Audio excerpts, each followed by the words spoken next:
Ushudawa ngaza, minguna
Hello! Oh my god, my voice is husky. Hello! That's even worse. Hello! How are y'all doing today? We'll be playing some Genshin Impact. We're going to be building Xilonen. She's almost built. Kinda. How is everyone doing today? I have a snack. Look, I have a snack. You can't see what it is, but I have a snack. It's just like yogurt and oats and stuff and nuts. It's good.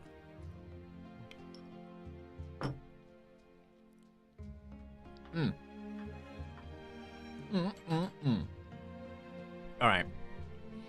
We're gonna be building Xilonen today, and we're gonna be doing her story quest later. So, yeah, it's gonna be fun. Just so y'all are aware, I have actually already done the Archon quests. I recorded it, and what I'm gonna do is I'm gonna post them as videos.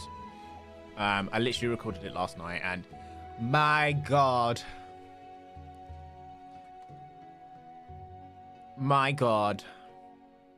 it was good. So damn good. Right, this is the boss we need for Xilonen, so... Oh, this is the build I was running last night.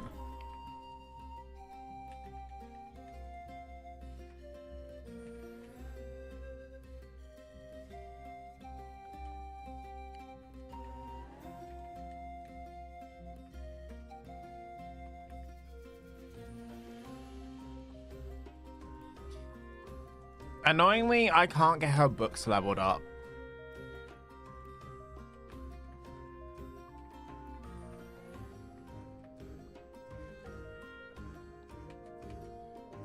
I also got Zhongli's Echo, and it looks really, really good. I do really like it. The fact that they hint towards his sort of... The way they hint towards his sort of dragon form is really nice. Like, they've done such a good job with it. This boss is a menace, though. I hate this boss. Illusion shattered. Mind the side effects. Remember, health comes first. Inazuma shines eternal. Ha!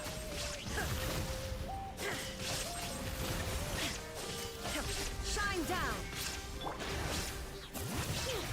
Hear the echoes of the valley.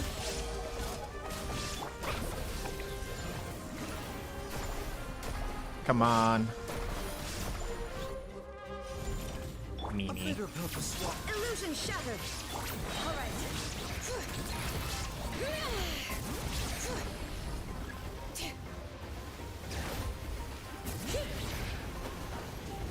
I love her little jump that she does. The, like, backflip. Mind the side effects. Seems like an emergency. But yeah, we also got Xilonen. It, took a lot of my savings. And then some. Because I lost my 50-50 to Jean.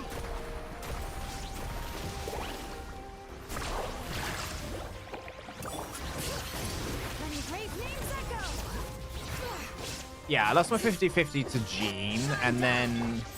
Oh my god, this is taking forever. I think I might go back to the pie that I was using yesterday. Torn to oblivion. Illusion shattered.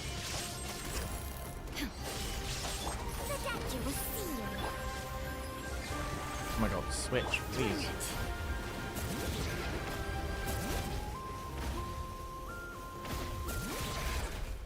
Hear the echoes of the valley.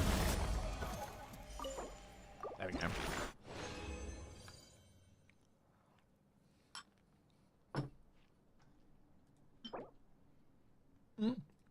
Not bad.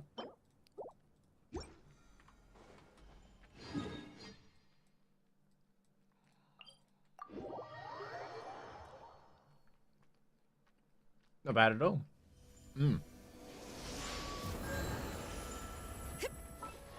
But yeah, I'm gonna change the party. That was the one I was running for the Arkham quest yesterday. Oh my god.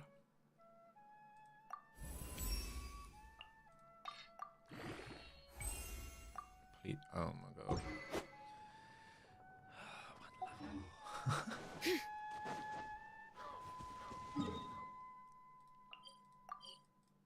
One level. Actually, I haven't seen if the Tablet of Toma has been leveled up. I presume it won't be until 5.2, but... No.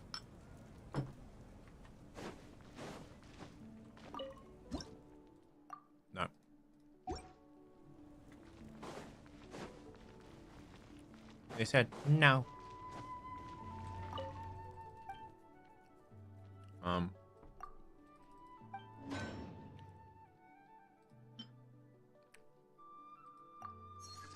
make one of those.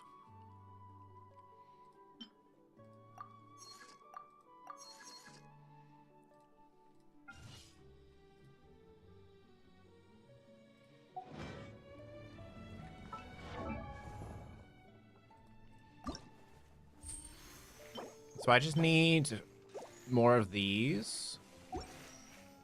And I need more Moron.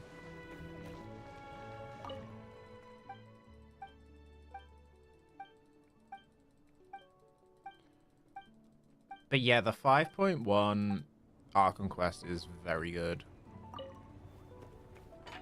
I don't want to spoil anything, but it is very good.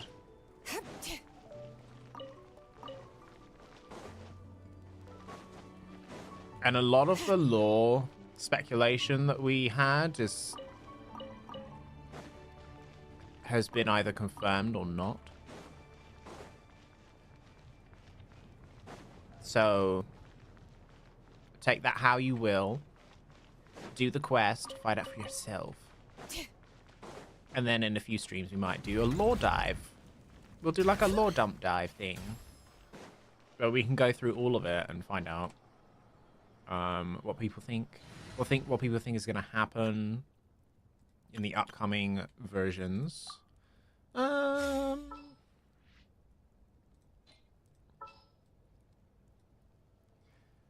That's too Baiju. Hopefully this won't take long. Oh, actually, let me show you the echo for Zhongli really quick. It's a really nice echo. A walk would be nice. Look. Like the dragon scales. So nice. And then the little geo symbols as well. Oh, it's like a tail. It's really nice. So much better than Deluxe. And actually the quest to get it was a lot easier. Even though I have these artifacts. Alright, I'll Baiji. treat your wounds. I wonder if they'll ever just do some natlan characters for the echoes. Because at the moment they're very focused on Mondstadt and Liyue. And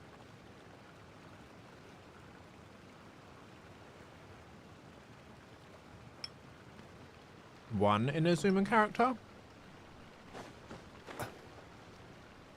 Something like that.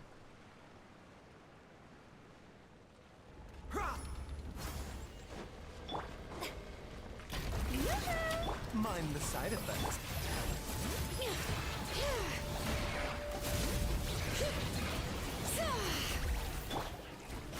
Let my name echo in song.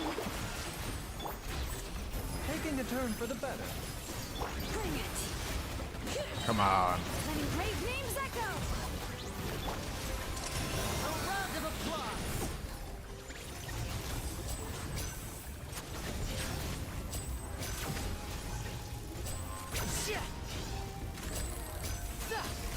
And voila. All right.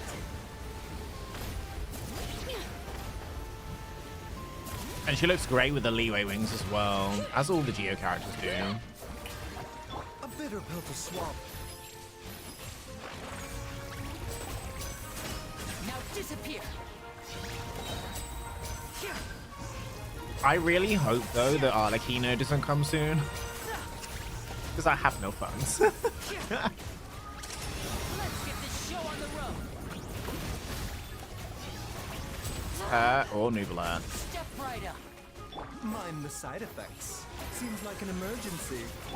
Strike a pose. Let the world come on. All right. Hear the echoes of the valley.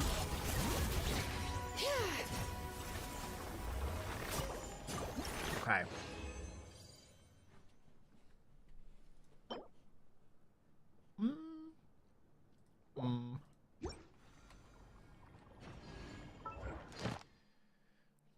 Okay, I think a few more runs of this and we should be fine. To not need to do any dailies. I really like the fact that we can just fight bosses and stuff to do our dailies now. Not saying I didn't enjoy, and I don't enjoy the missions, but it's just easier.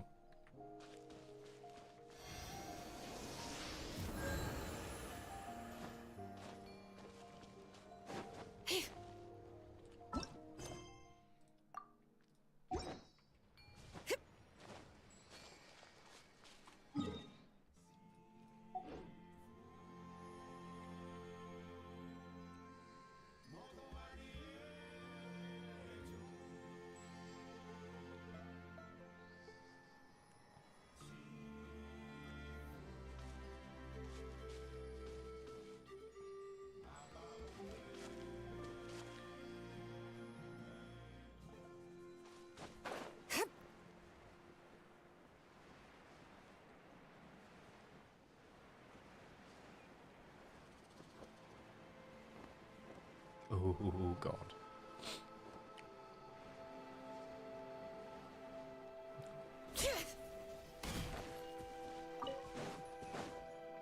I know I'm looking over there. Guys, don't look over there. It's kind of a spoiler. Now, go away. Kind of a spoiler. Kind of iconic, though, as well.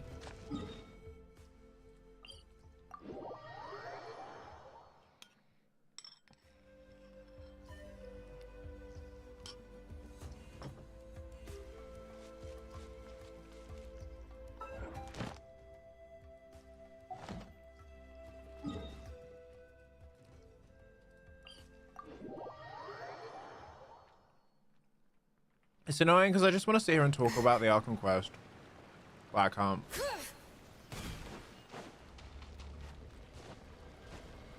Hi, Beastie.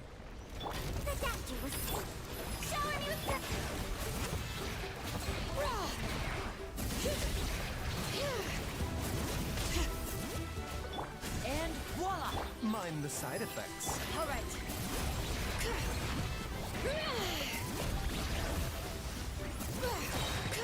Letting grave names echo. A bitter pill to swallow. Taking a turn for the best.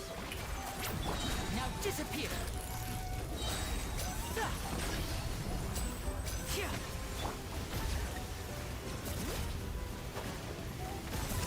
Oh, that was nice.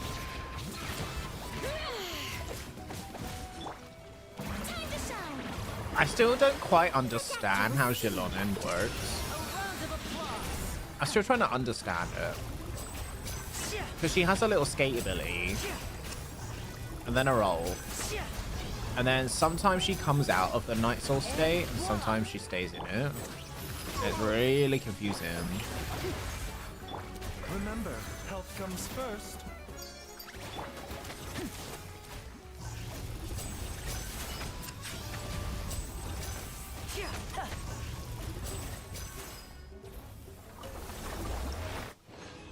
Maybe we type into Google, because I don't understand.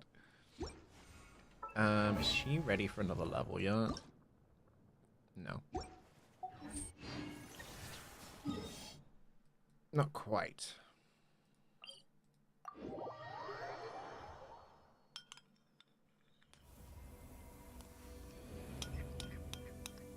But then tomorrow we just got to do the final 20.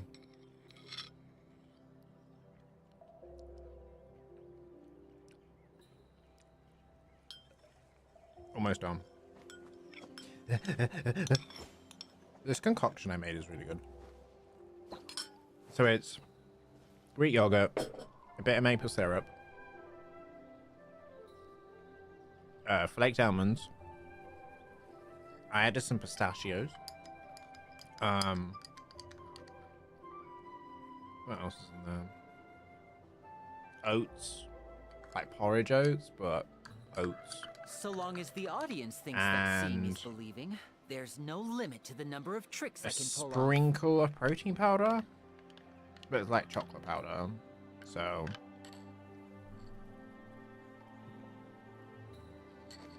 You don't have to add that.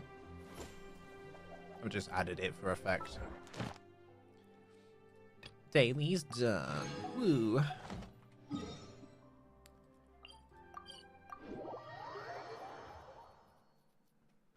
Did someone go up a level or something?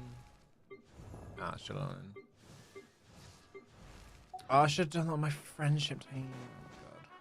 Oh, God. Oh, well. Thank you for coming. Should have done that on my friendship team as well. Oh, well. Oh, yeah, I already bought the Gnostic hymn, so. Yeah. Can I just say this Sub-Zero's name card is really nice.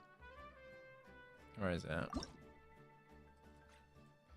Sub-Zero's is here.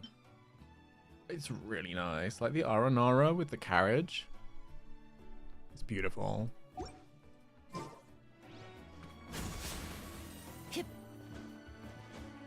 A bitter pill to swallow. And we get to experience that later.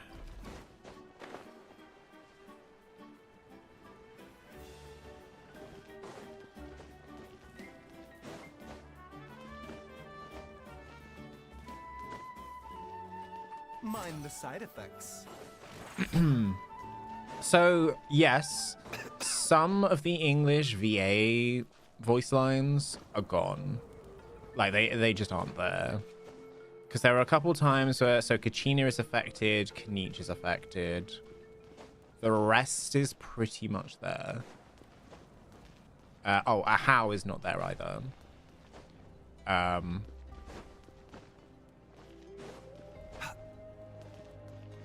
It's interesting.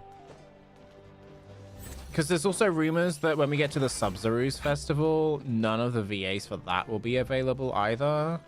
Except for Paimon. And maybe one or two other characters.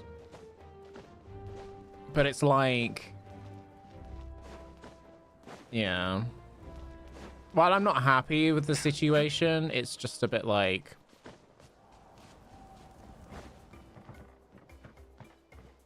I get Genshin has to release their cadence of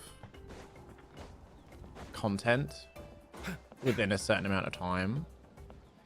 But I just wish that they could do more to help the VAs. But then at the same time, I'm also like, why are the VAs striking in the first place? Like, it does them no benefit.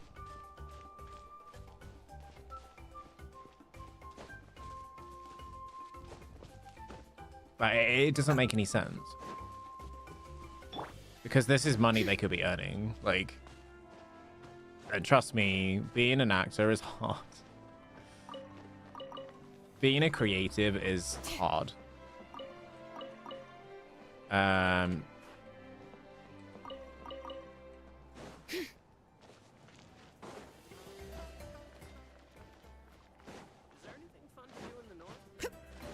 So I'm a bit like, I don't understand. I understand why they're doing it. I just don't understand the point of it. Like, you can still make the same point and earn money. Like...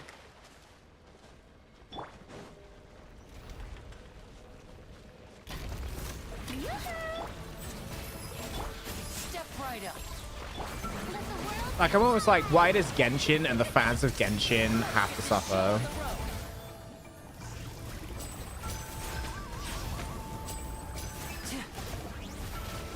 Hear the echoes of the valley.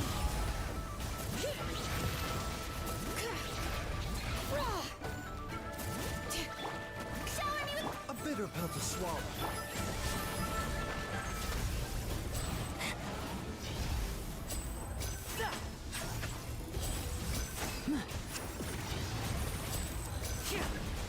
All right.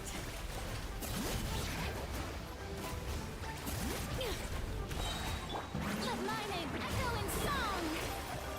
Mind the side effects. Seems like an emergency. Moan.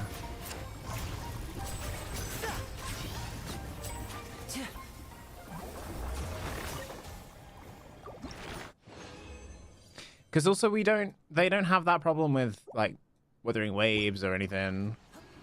It's just this one company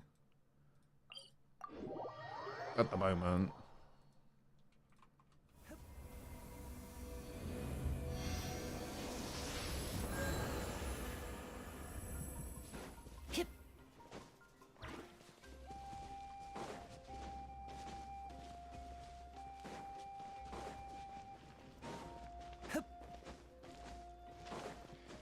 And I get the fight with AI and everything.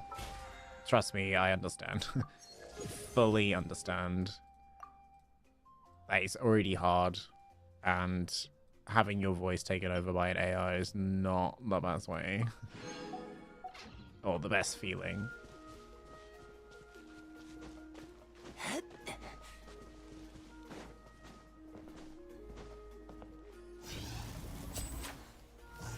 I agree there should be regulation. I agree that AI should assist people, not take over their job. But I'm also like, we've got to get to a point where maybe this is... like there's some give and take. Like, some studios are not big studios. And they have the right to have that autonomy to decide whether they want voice actors or not. And if they don't want voice actors, then they have to come up with creative solutions, and 9 times out of 10 that'll be using an AI voice, for example. All right. Or they do it themselves.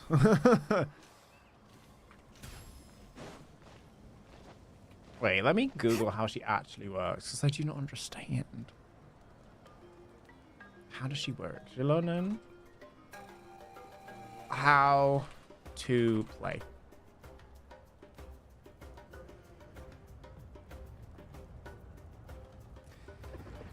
Kit enables her to function as either an on-field DPS or an off-field support. Despite this flexibility, Xilonen is far more effective as a support than DPS. You can still play Xilonen as an on-field yeah, okay. But I recommend obtaining at least Constellation 2 and 5-star crit weapon if you could choose to go down this route.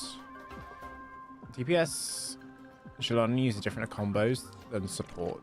Uses different combos than support Xilonen. Okay. How to play support Xilonen.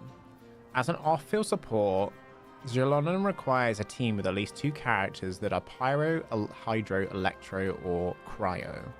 This team element requirement is critical since it significantly alters how Xilonen functions.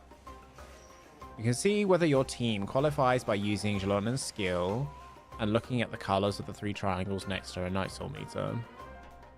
Only 1 triangle is allowed to be yellow. If at least 2 triangles are orange, blue, purple, or light blue, then your team will work with Xilonen. Once you have your team, you need to figure out your rotation. Xilonen should take the field before your on-field DPS in order to activate her buffs. Switch to Xilonen, use her burst and skill, then 2 normal attacks. Wait, okay, hang on.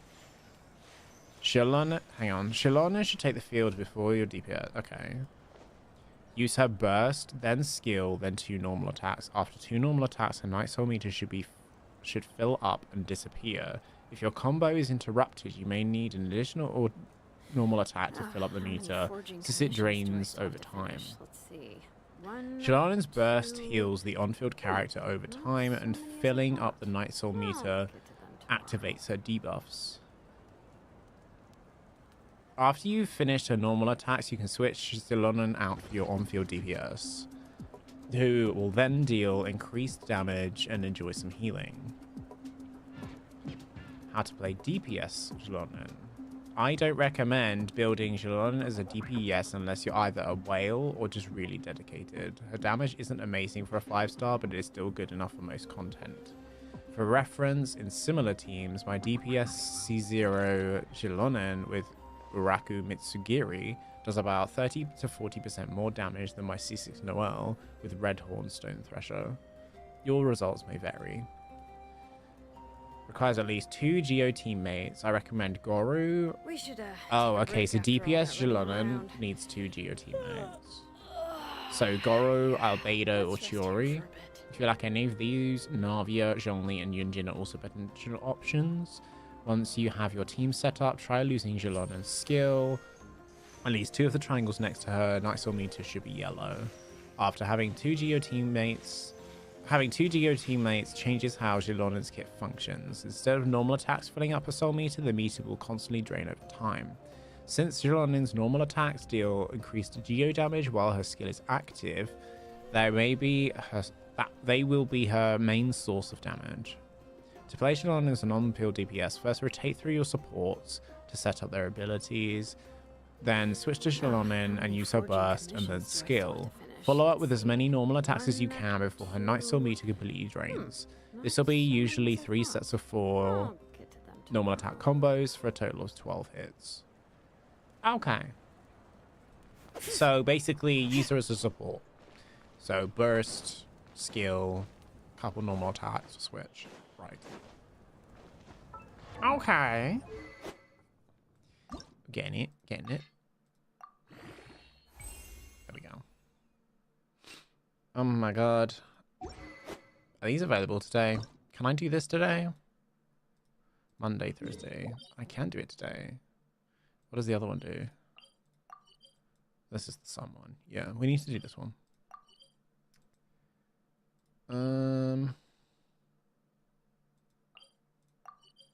I think I have... Wait a minute.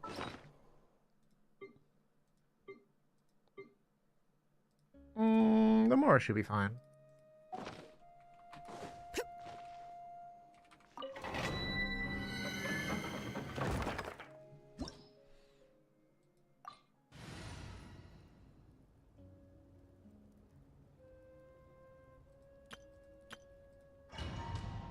Let's do this. For the one material we'll get. I see everything. Oh, I hate this thing. Make yourselves a move.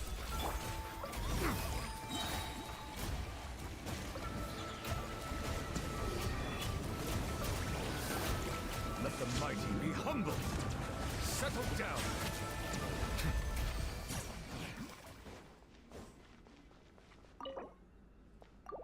Oh yeah, we have condensed as well. Did I do the condensed yesterday? I think I did. Okay, we have one more condensed. Bam, bam, bam, bam, bam, bam. Everyone hold hands. Mind the side effects. Bow your head. Oh, maybe the problem was I don't have Mora. Let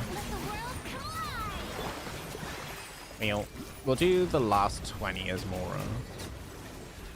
Yeah, we'll do the last 20 as Mora.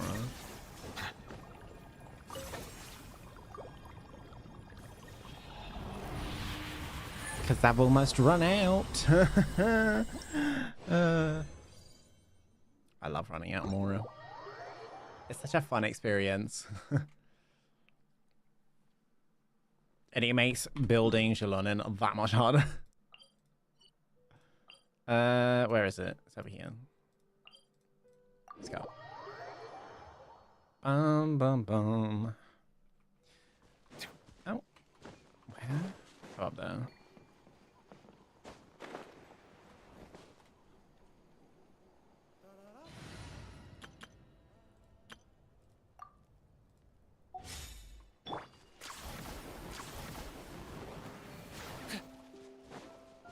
All right.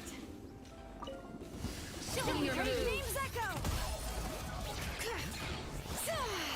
I got him cornered.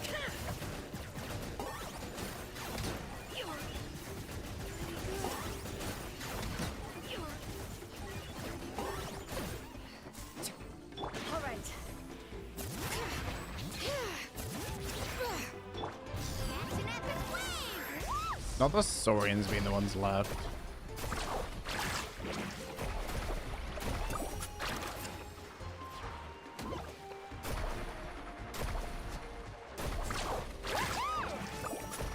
How about this? Shall we? This way! Let the mountains rain on bullets! Locked up. Rain of bullets!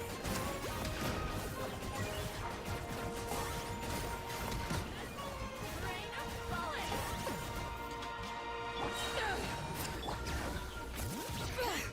Rain of bullets! Carving waves! Amazing! Surf's up! Let's slip, Slide! Sprint! Oh, watch the surf. It Target missed. acquired. Okay. Here we go.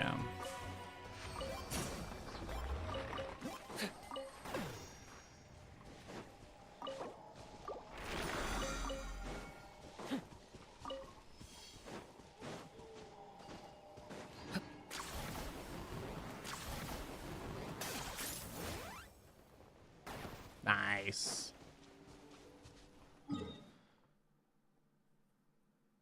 All right. Oh yeah, we've got Spiral Abyss we can do today. I forgot. Oh no, not Spiral Abyss. Imaginarium. Wait, is it?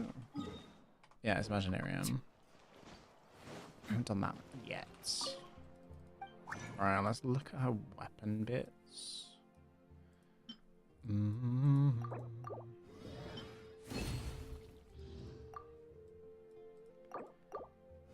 Four.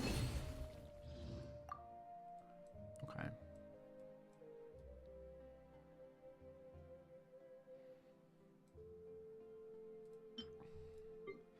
Ba-ba-bum.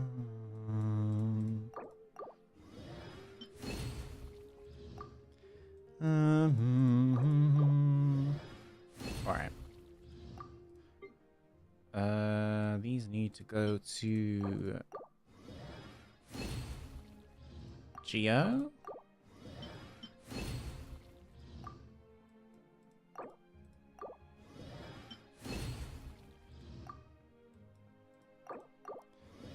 Geo.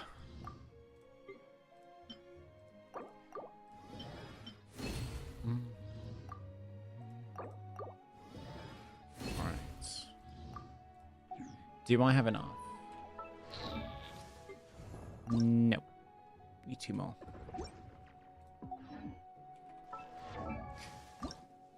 Technically speaking, I could use some resin.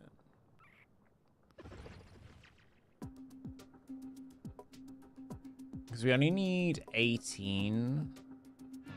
Man. We only need 18 of those. So we could do a few more.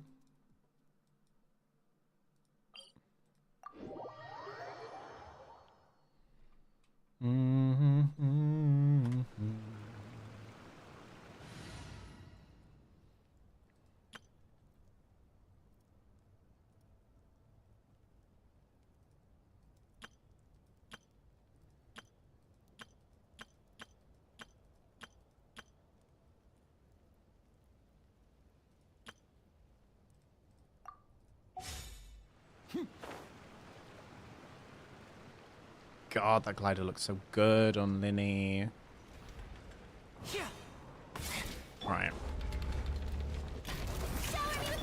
bitter pill to swallow. Letting great names echo. Bring it. Now disappear.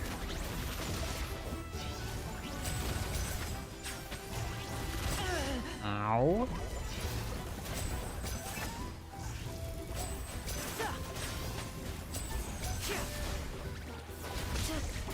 And voila! Strike a pose. All right. Let the mountain's veins boil.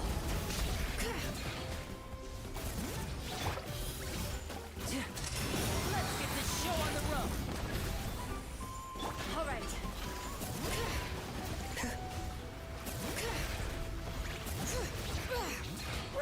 The doctor will see you.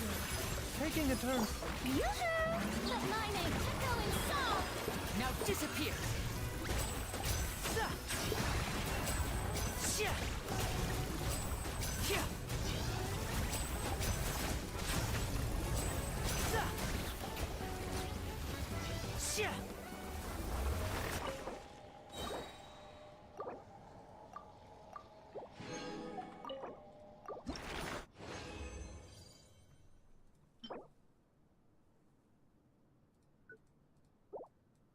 Okay.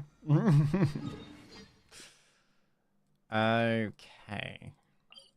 Let's heal up and then come back. I think we'll just use up my resin until we have it done.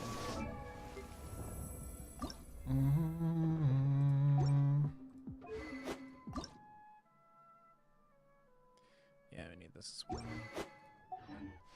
Focus on her first, I think. It's the wise choice.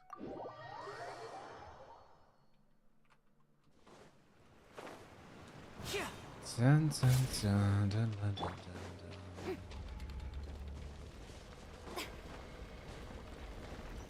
Strike a pose. A bitter pill to swallow. Hear the echoes of the valley. And voila!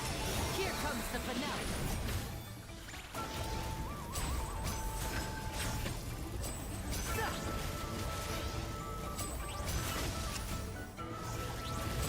It'll be all right.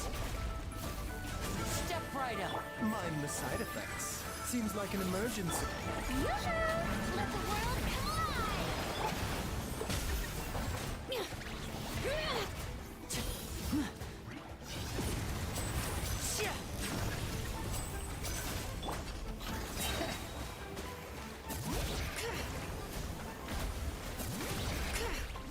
Let the mountain's veins boil.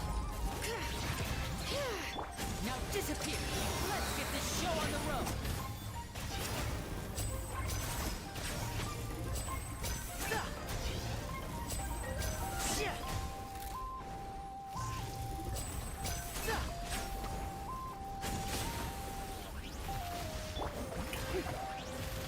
A bitter pill to swallow. Nice. Oh, that's a good piece. Why is it not locked? Sometimes it locks the right pieces and sometimes it doesn't. It's really strange. Oh, we've done something in here.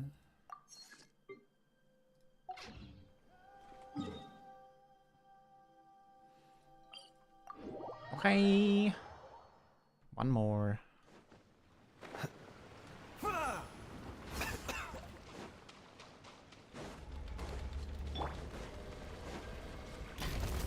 a pose. Mind the side effects. Taking a turn for the better. Let my name echo in song. Bring it. And voila! Letting brave names echo. A round of applause.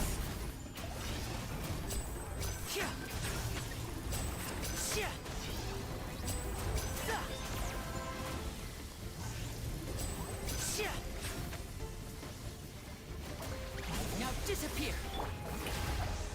The doctor will see you.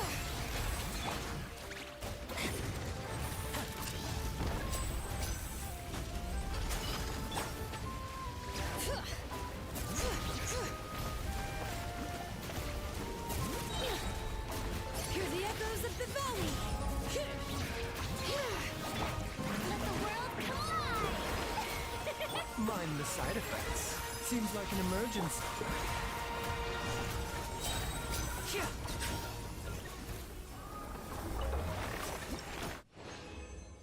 Nice. Sweet. The doctor will see you.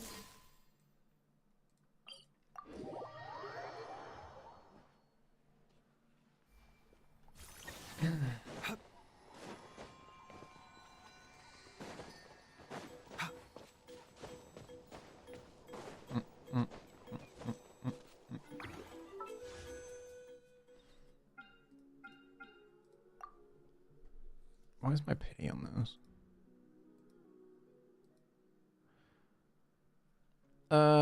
Three more pools.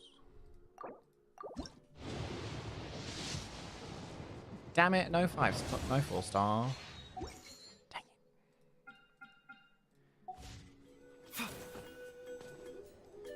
it. Ta-da. This was such a good Archon quest. Do it right now. Oh my god, we could get all of this if we do this today.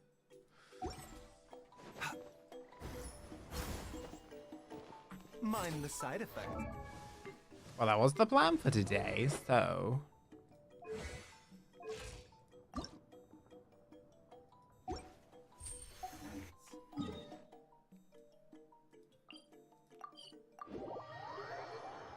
Let's do it. Yeah. Let's do it.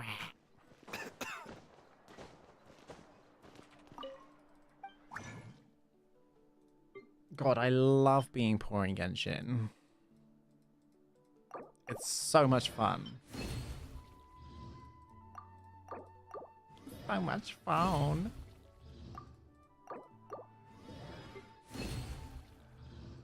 Okay.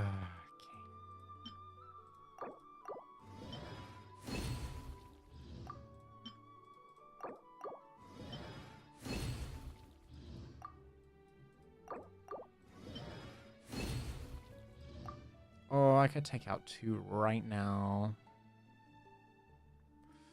But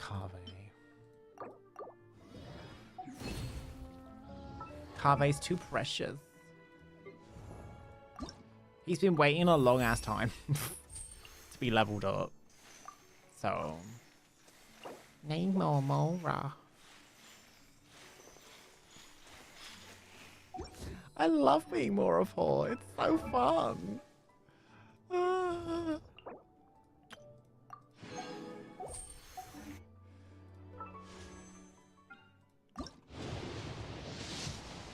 Give me something I can get something back with.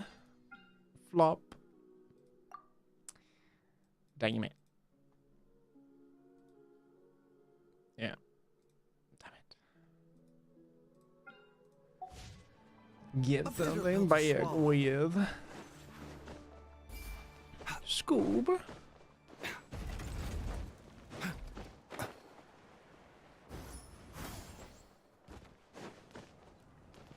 Da da da da da.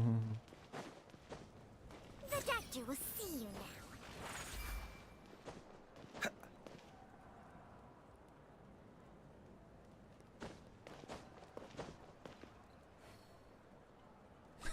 Me looking around like, eh.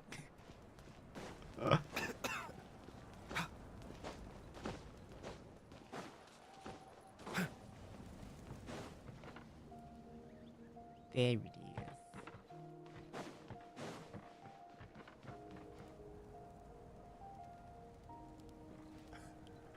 I guess you can see that from all of Teyvat now.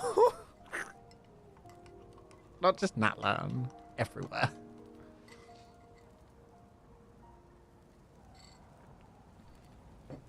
Aww.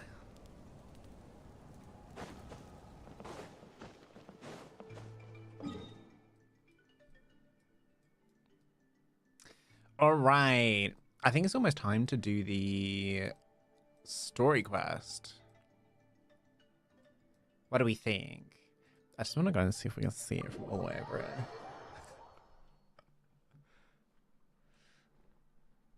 If we can, it'll be hilarious. Can we see it? No, that's Celestia. Which way is Natlan? It's like that way, isn't it?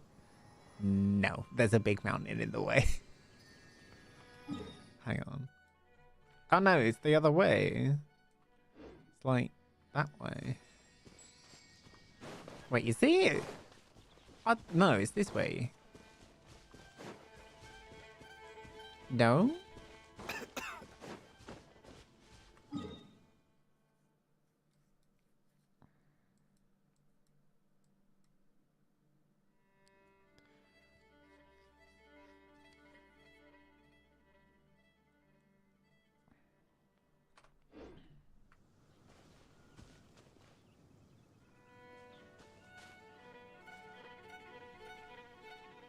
Me looking in the sky for something broken. Oh, hi, Celeste.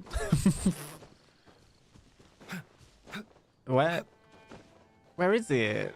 I don't know where it is. Maybe we just can't see it from Monster.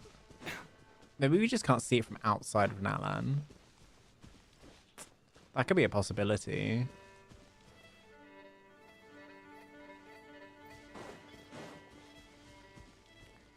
Because that's definitely Celestia.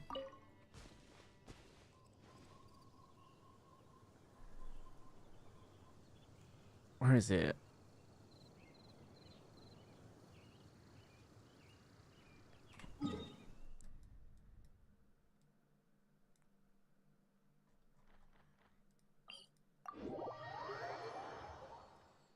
Let's go look from up here. A bitter pill to swallow.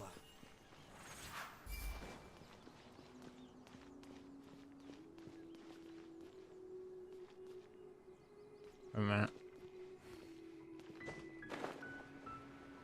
One moment.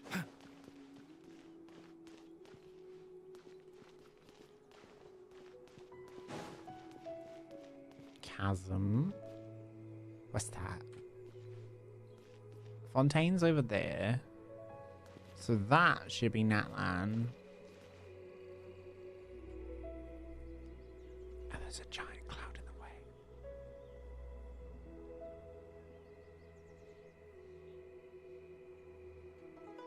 Huh. Well, we tried.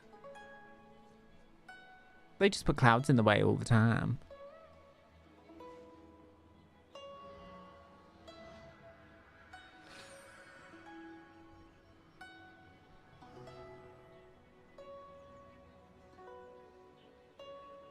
Come on, we should be able to see it, no? Like from anywhere. Something as huge as that? We should be able to see it from anywhere.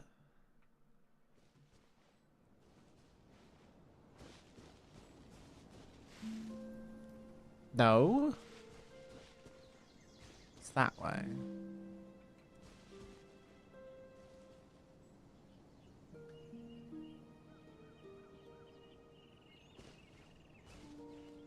Maybe it can only be seen in Natlan. That'd be kind of interesting. Maybe I'm just looking at the wrong part of the sky, though.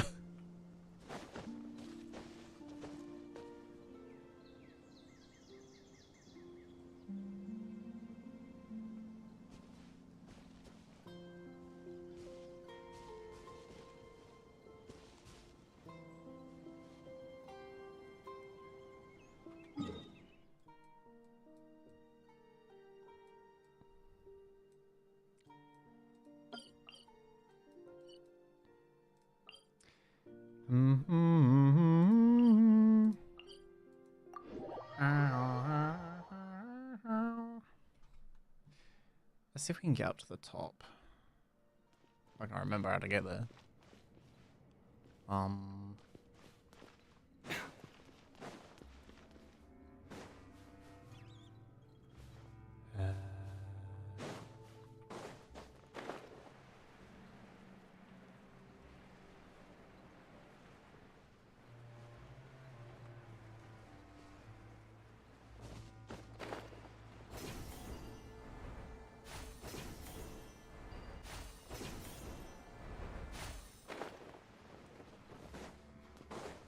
Can we get up the top of the pyramid?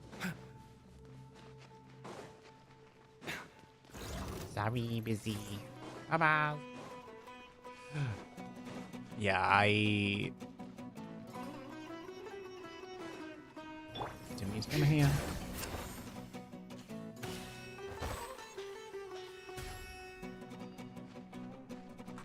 Where's my UI? There it is.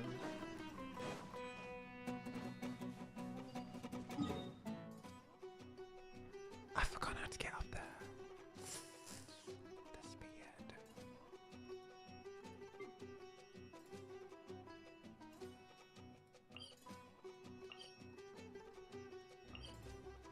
Pretty sure it's one of these. No. I am such a flop.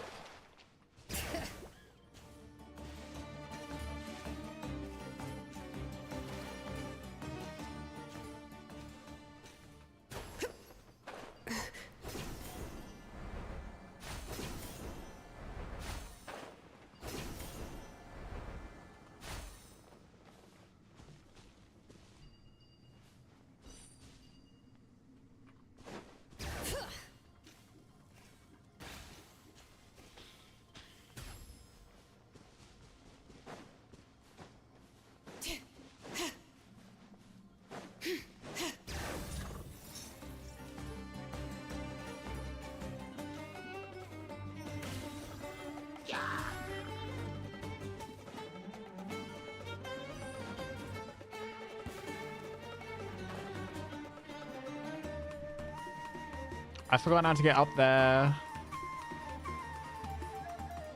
Is this it?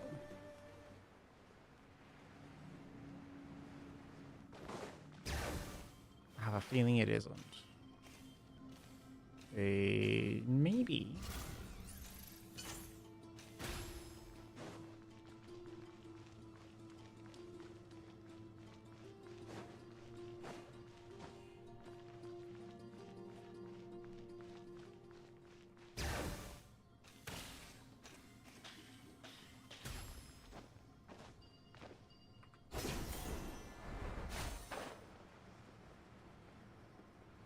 This is vaguely memorable.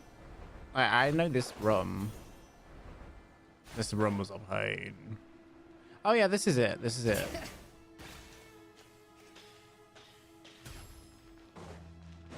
Great Hall of Truths.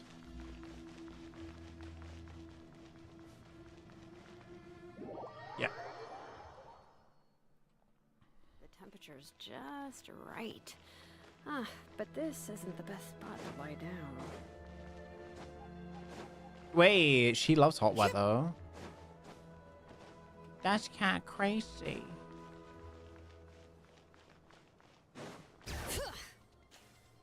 Wait. I'm going the wrong way. This way.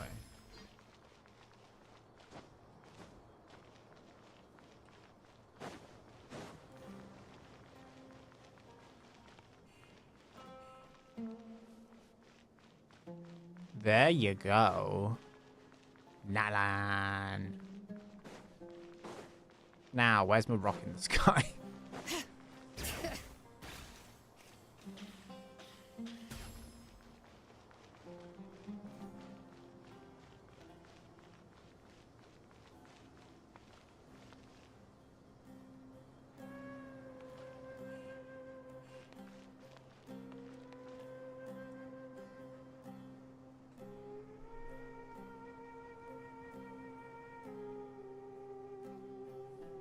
Where's the rock? That's Celestia. Because it should be over there somewhere.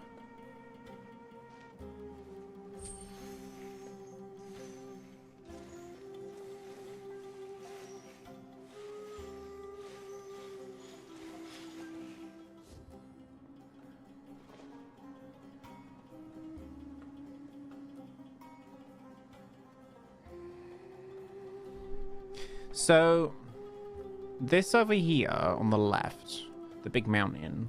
So in front of it is where the people of the springs are. That's the volcano. Plant on the porch is What's that dying. mountain over I was there? watering it every day. Ugh, don't tell me I overdid it this time. But yeah, I think you can only see the big rock in the sky.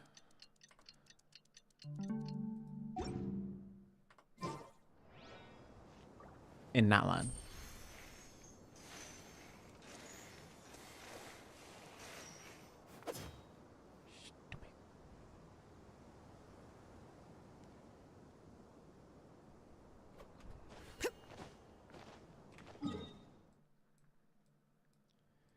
Okay, if I go over here, can I see it from over here?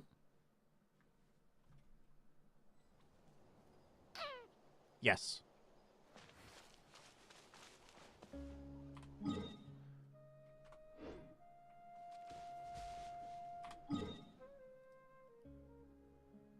So it's like over here somewhere.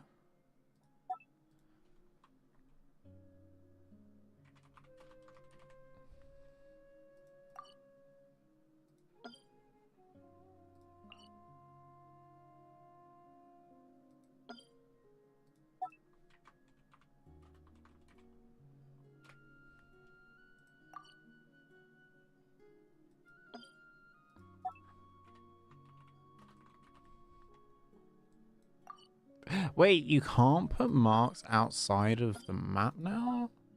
Or am I? Yeah, I'm just putting like 3 of them.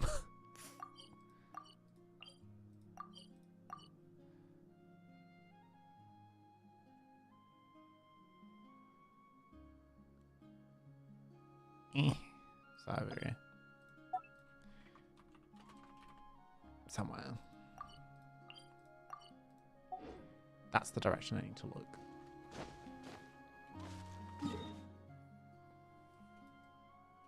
All right.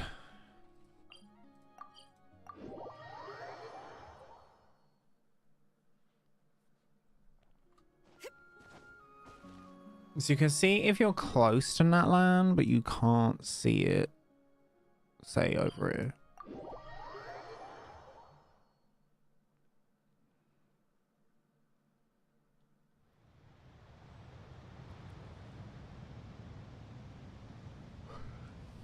It doesn't help us a sandstorm, but you know what I mean. Ugh,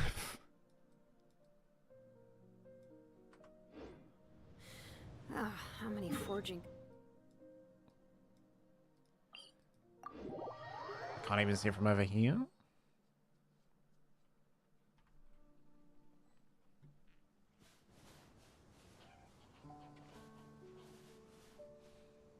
Nope.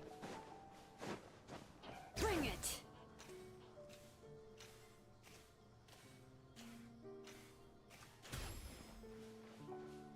Wait for the skill to come back.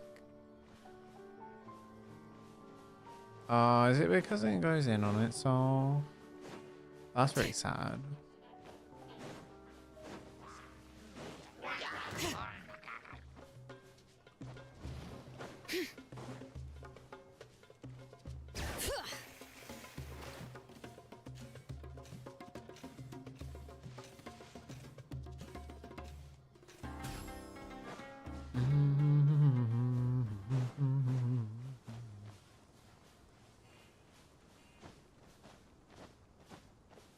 Bring it!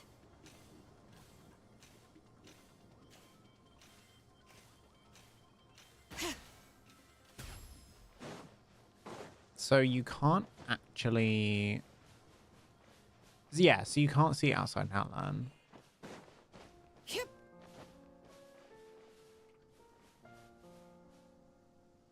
Because it would be behind that cloud. Somewhere. Huh. Interesting. I can't wait to explore the rest of Natlan though. It's gonna be so interesting. But also, I love that like random tree or whatever that is in the sky.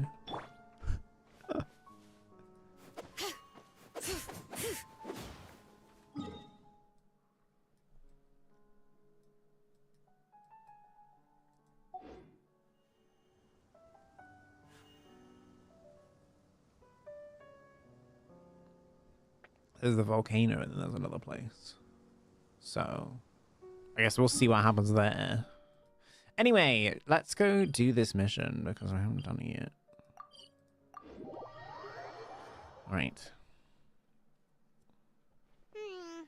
It's been several days now.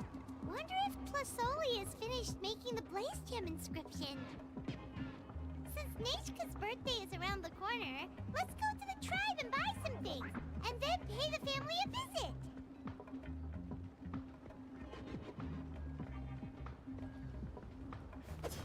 Okay. Failure is just a step on the path.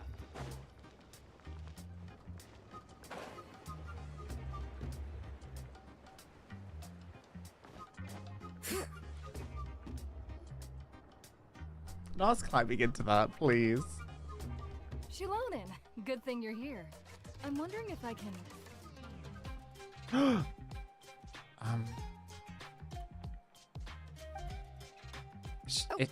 The shelf on the left, second row down, first X on the right. That one's yours. And the garden hoe belongs to Ignal, and the hammer is Pakal's, so make sure you take the one that's yours.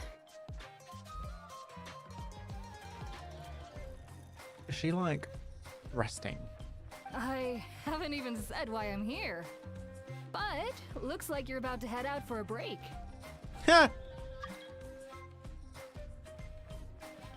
Yes, but I am going to take it right here. The temperature is just perfect today. Really? But doesn't it feel a lot hotter than usual? I really don't want to stay out in this heat. Exactly. In hot weather like this, customers don't tend to stick around and talk when they're coming to place orders or pick up the goods. I see. Oh, here comes another customer. I'll just leave you to it then, and pick up my axe. Bye. Sure, sounds good to me. Hey, Xilonen! Why is she under the table? Why is she under the table? Oh, traveler, Paimon! We meet again. Oh, you two seem to be in good spirits. Mm-hmm. How's your Pilgrim's Chronicle been? Run into any issues? No, everything is fine.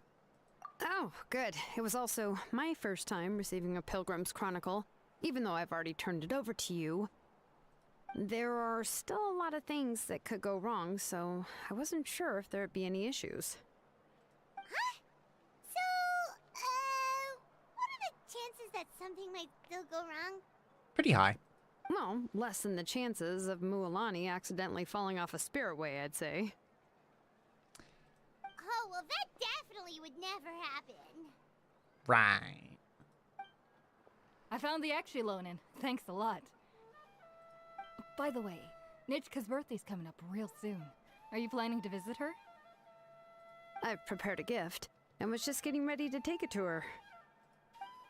You're not planning on giving the kid a full set of pliers again, are you? Or, let me guess, woodworking tools? You'd give these kinds of things as birthday gifts? Yeah, that's right. Flowers will wither and toys will break, and snacks are quickly forgotten once they're eaten. Ah. But a set of durable work tools will always stay with you and get you through many sticky situations. Well, still, I won't be giving Nichka any tools this year. She wrote me a letter saying that she'd like a copy of Tequil the Brave. What's that? The book is not what you call a bestseller, but luckily, I have a few copies in my collection. They were really old editions that were published a long time ago, but they should still be readable. Oh. Children her age love fairy tales. The last time I was at Tasoli's, I even brought Nechka. Wait. What did I bring her again? It must have been her favorite thing, but, why can't I remember it anymore? Oh, it is quite hot today. Seems you're about to pass out from the heat. Do you even remember your own name? My memory can't be this bad. It's just these last few days. I've been forgetting things for some odd reason. Oh. Well, in that case, why don't you use the blaze gem inscription you have as a memo to engrave some important things to remember? After all, that inscription will never wear out, and it's easy to carry. I'd say that's quite a fitting use for it.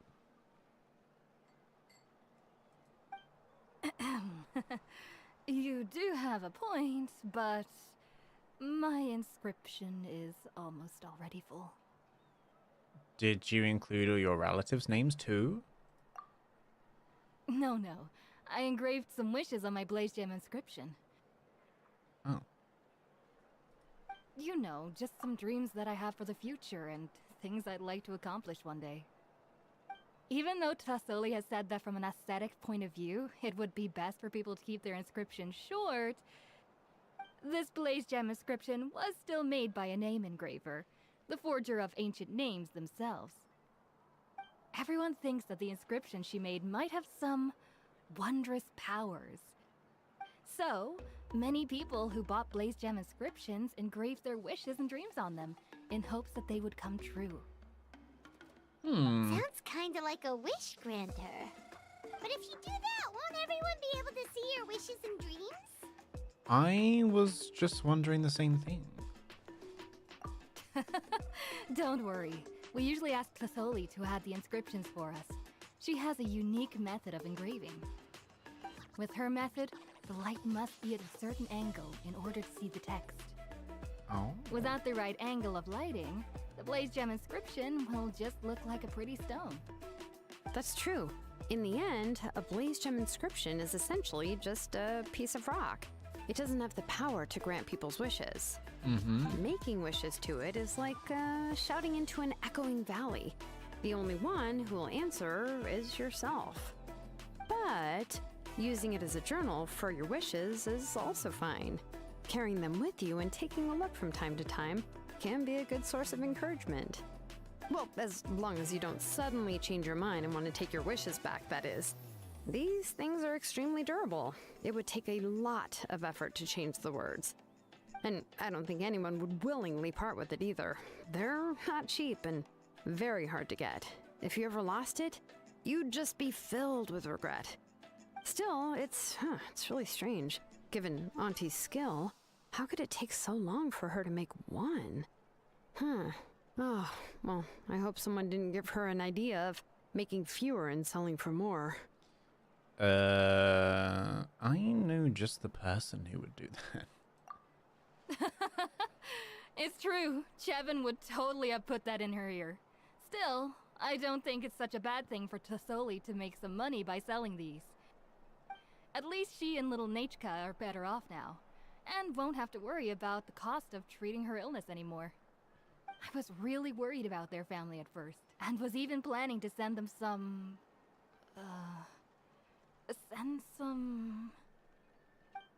Huh? Uh-oh. What was I planning to send to Nachka again?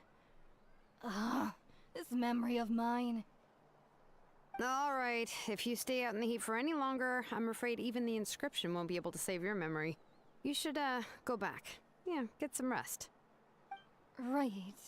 Right. Please give my regards to Tlisoli and Nachka.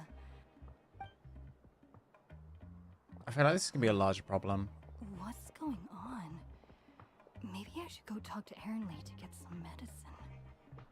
So you'll be going to Nachka's birthday party too, Xilonen? Oh, perfect! Then let's go together! Oh, yeah, sure, but I didn't expect you to know Tlisoli too. She hasn't been coming to the tribe much lately, so how did you get a chance to talk with her?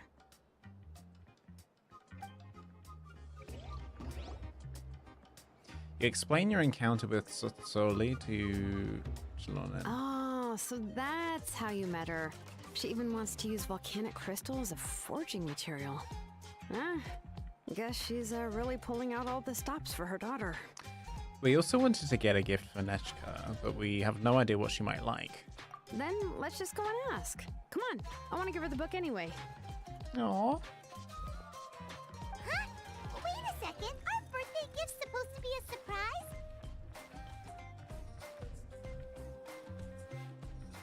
If we ask Nachka, then she'll know what gift we'll be getting her, and that would ruin the surprise! But if you don't ask her, then how will you know what kind of present she would like? Here's another idea. Perhaps you can also give her a storybook based on what she wrote in her letter. That might be a good option. Easy enough. I've got loads of those in my bag. But shouldn't we give it a little more thought? If we all give her books, it might seem like we didn't put much effort into it. Xilonen, have you really never asked her what she would like the most? There must be something else she'd like besides books. Unfortunately, no. Nechka's illness has kept flaring up over the past few years. Apparently, she couldn't do anything during that time other than rest in bed. She didn't even have the strength to talk to anyone. It wasn't until recently that she started to recover from her illness and regained strength to write letters to others. Anyway, there's no need to overthink it. Worst case scenario, I can split the book into 2 volumes and we can each give her one. Let's just go ask Netka. Yeah, even though it would ruin the surprise, we could at least get her something that would make her happy. Anyway, could you tell us a bit more about the book that you're getting her? Is it really that unpopular? Well, it's a little difficult to explain. You see, there are actually 2 versions of To Kill the Brave. The premise of the book is pretty straightforward. It's basically about a set of twin brothers working to defeat a demon lord. But after defeating the demon lord, the older brother, Tequil, discovers that the king's spirit has possessed his younger brother, Remok. In the ending of the original story, the older brother kills his younger brother to defeat the demon lord, before jumping into a volcano. What? That looks really cool as a graphic. This tale comes from the desolate, distant past. In those days, the mountain's teeth were still bared like blades against man and beast, thirsting for the souls of the feeble-minded, human and non-human alike. People knew that the god of the mountains loved them not, and was to be given a wide berth. Yet they were forced to seek shelter in caverns from the storms screaming through the wilds, all to pass one long night after the next. But these caverns, like the mountains, extracted payment from these vagrants. Countless were the tribes who lost kin to the wastes through which they stumbled blind. Valiant Tequil and his kind brother Remark were born to one such tribe.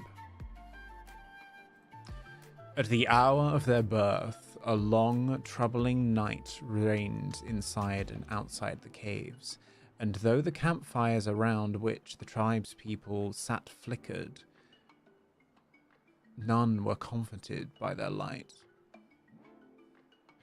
The people thought, this fire shall soon go out, and once it does, we too shall be finished. How long will this night last?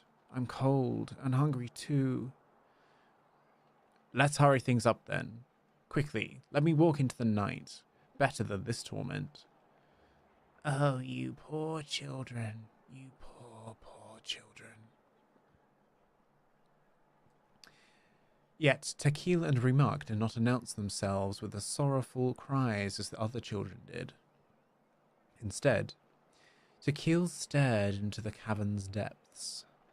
The minions of the cavern did their best to frighten him, but his gaze swept over them, keen as a sharp stone spur. He has seen us, our sharp claws and long teeth, but he is not afraid. The wicked creatures whispered among themselves anxiously, and involuntarily retracted said appendages. Remark, for his part, waved his hand and laughed, and his laughter was like pebbles tumbling in a stream, drawing the eyes of all the distressed tribespeople to his face. Only then did they notice that though the flames wavered, it had never ceased to burn, and with another wave of his hands, Remark patted the firewood next to him. Feed the flame, the elderly chief, thus reminded by the newborn boy, shouted his words aloud, repelling the fear that had been about to swallow the tribe whole. People stood and fueled the fire as they drew their obsidian blades, casting their eyes into the cavern depths just as Keel had. The beasts of the cavern were filled with rage and hate, but they knew that these people would not loosen their grip on their weapons, nor would their eyes be shut. Terror had already fled, and so death was forced to retreat. Only when the sun rose again did the brothers close their eyes, falling asleep in their mother's bosom. Thus did the tribespeople depart the cave, having lived another day. These people who had rejected fear would live countless days more.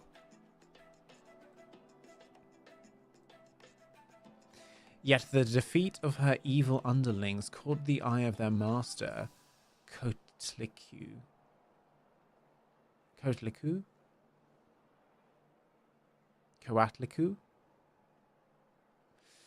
For this lord of demons, who claimed to be the mother of the underworld and mistress of 10,000 times 10,000 caves, whose fangs were the rocky stalactites, whose tongue was every blast of wet, frigid wind, and who upon awakening could only be satiated by devouring 10,000 living souls. Keel and Remark were the first humans to slip her grasp. Shamefaced, this Earth Mother waved her hand, lashing the evil beasts, cowering to the side with a rock. Go! Go! Redeem your humiliating failure. Capture those dim-witted mortals and fill my stomach. But having seen their fears vanquished, the people remembered well the methods of scattering those terrors time after time. They settled at the foot of the mountains, sharpened wooden stakes, lit fires, and gave the sharpest blades to their best warriors, with which they would stand guard behind the stakes. Their bright eyes pierced the wilderness beyond the firelight, and did not shift their gazes away for even a moment. By blade and fire did Coatlicu's minions taste defeat time after time, until they could do nothing but huddle in the dark, daring not to draw near the flame. The fires in the hearts of the people ignited, and they began to speak of victory, of light, and the end of the Viper. They believed in Keel and Remark. These two brothers could surely keep the heat and light alive. Keel and Remark thought the same, and so they sharpened their spears and blades, preparing to drive the demon lord of that evil serpent to her doom. But the Earth Mother, who hated this tribe, did not relent. She took sludge from the deepest parts of the cave and pinched it into a snake. Then she plucked out her eye, setting it to the serpent's eye socket. It was that child who caused you to witness the fire, and so let me go and swallow his eyes. One evening, when the sun had just set, night's veil was slowly covering the sky, and the stars had yet to begin granting their light. The serpent bit and slew a rabbit beyond the tribe's bounds, and burrowed into its skin, lying flat on the ground. Remark, returning from gathering herbs, came upon this rabbit, and seeing its wound, the kind child put his torch down without hesitation, and reaching for his herbs, he chewed on them, preparing to apply them to the rabbit. But the snake, speaking for the Earth Mother, leaped from the wound, hissing laughter. Ha ha ha! Ignorant, foolish human. Sacrificing yourself for a lowly rabbit. Before Remark could retrieve his torch, the Earth Mother's serpent latched his fangs first onto his neck, then burrowing into his body, captured his heart and soul both.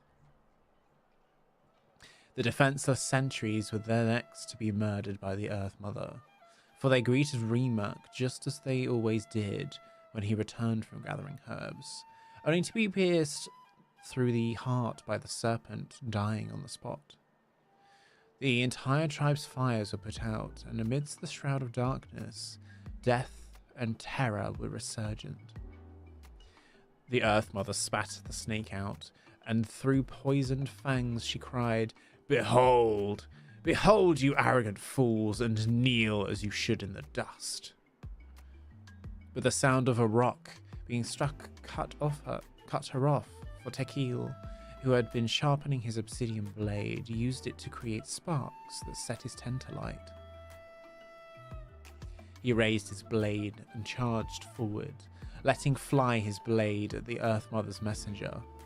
The blazing edge cleaved the poisoned serpent, molded from soil with ease.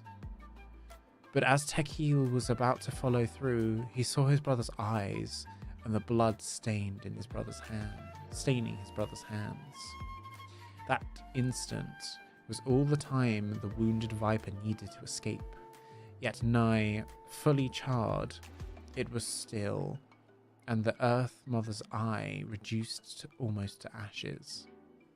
This tribe was destroyed, and never again was there a chance it would dare defy her. Thus did the Earth Mother comfort herself as she retreated into the darkness. How Tequil wished to call out Remak's name, but the burning dust caught in his throat, so he could only watch as his brother vanished into the night. When the night had at last passed, Tequil, who stood amidst the ruins, knew that the surviving tribespeople could no longer stay. Burying his confusion and pain deep in his heart, he led them on a new journey. They crossed mountains and canyons, dodging fearsome beasts and poisonous insects. Tequil did not close his eyes for so long as they journeyed, nor did he dare to loosen his grip on blade or torch. Finally, by a silent volcano, they found a tribe willing to take them in.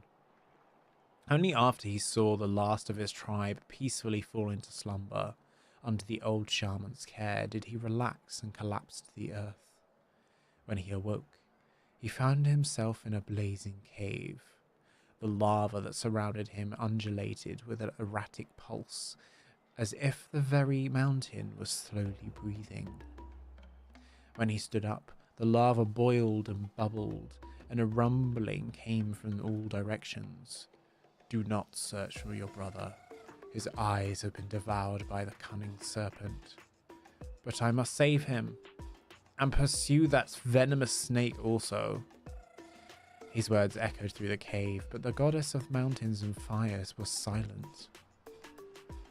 Tequil thus prayed unto her, "Let my brother's name live on. I am willing to sacrifice my heart and blood in return." The goddess answered him in the echoing cave. Thus said she, "Your prayers have I heard, but your brother is no longer your kin. His name has sunken into the deepest of depths." Tequil raised his head and lifted up his wish to the goddess. "Turn my blood to fire, so my heart may illuminate the depths. I will bring my brother back before my blood runs dry. Turn my blood to fire, until my soul may sear and slay that serpent. I will take its head before my blood runs dry." When Tequil awoke once again, the old shaman of the tribe gave him a brand new sword, food, and water. Finally, the shaman clasped his shoulders and blessed him. "May your fire dry the venomous snake's venom." Thus did Tequil embark on another journey. His strength was endless, his body tireless, and his blood burned like lava. He crossed grassy fields and snowy peaks, deep valleys and high mountains, and the goddess of mountains and fire showed him the way with falling rocks and the cracks in the cliffs. Thus did Tequil stride forward without hesitation. When he met his brother again, the Earth Mother mocked him once more, using Remac's body and voice. But when her claws pierced Tequil's chest, he did not move. He moved not. And instead her bones were melted by his burning blood. Tequil stared the vicious demon lord down and said in a loud voice, "My brother is gentle of heart. He would surely have made this land a better place. Yet you have affronted him with your poison, smothered his virtue, slaughtered those who had faith in his virtue. Die, you despicable, venomous insect. Die here." As he roared, Tequil's blood stained his obsidian blade, turning it red hot in an instant. The Earth Mother watched in terror as her shell, bones, and soul were sundered. She wished to scream, to buy but a moment in which she could unleash her claws and tear Tequil to ribbons. But she could make no sound, for in the fire's light, the silent soul to whom this body once belonged awakened, and that soul cried out to his brother, "I do not wish to see your blood be reduced to ash, but I have seen the light of your heart and spirit. Remember my name, brother. As long as you remember me, I will never have left." The blazing flames swept over every corner in that gloomy, frigid cavern, and every last poisonous insect within was slain, burned to ash alongside every plot and scheme, so heinous and vile. As the last drop of his blood was about to burn away, the roof of the cave above Tequil's head trembled, a fissure opened, and a gem fell down and stopped up his wound. The goddess of mountains and fire spoke once more, and her voice echoed through the halls. "You have yet one drop of blood. Return to your tribe, for this is your brother's wish, and I will see it fulfilled." One night, the old shaman who had waited day after day beyond the tribe's bounds stood to welcome the returning Tequil. But Tequil refused the water, the food, and the cheers.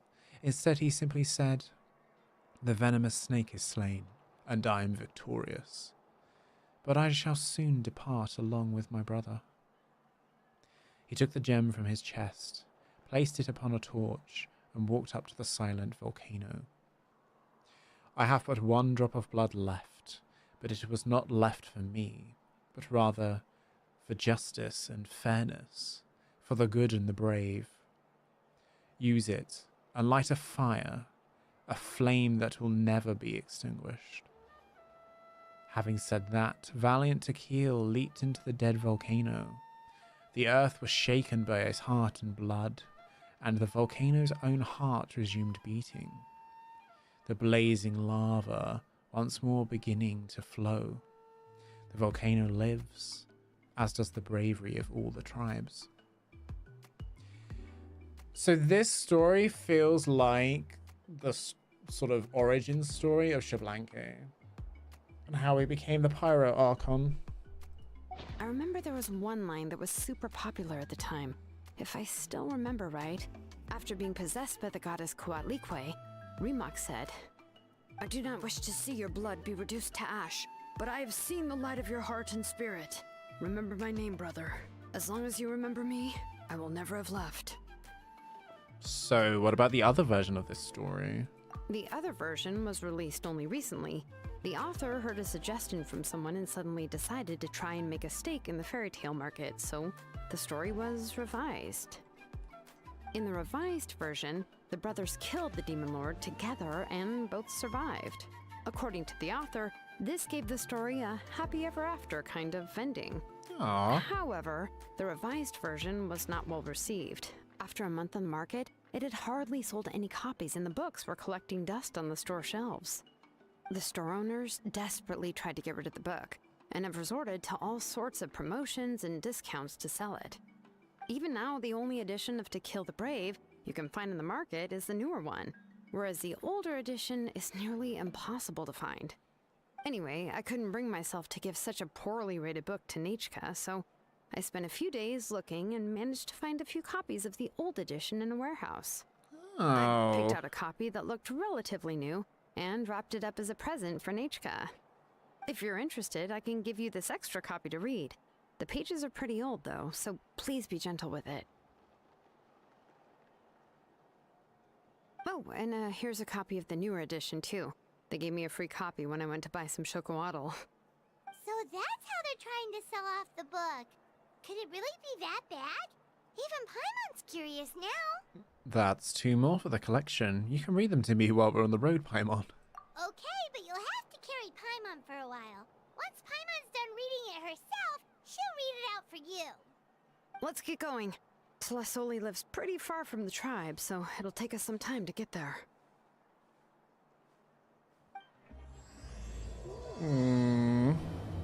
Interesting. I already needed a drink after that. Oh my god.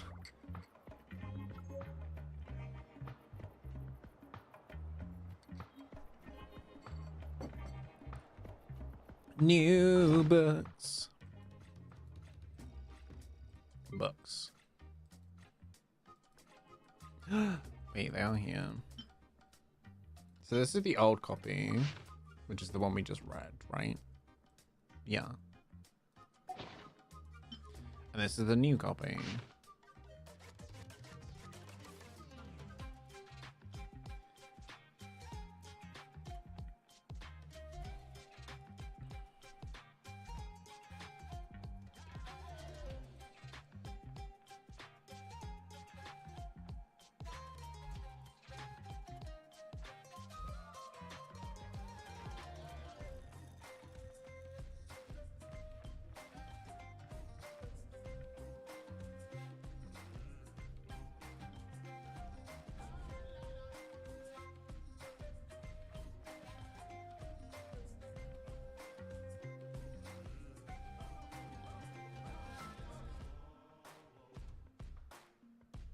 I'm confused because it looks exactly the same.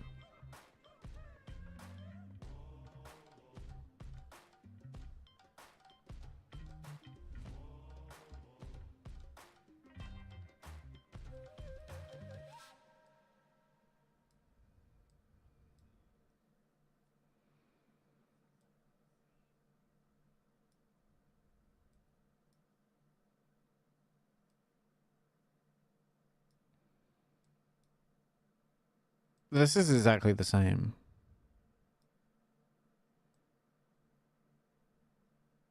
Hang on. It changes here.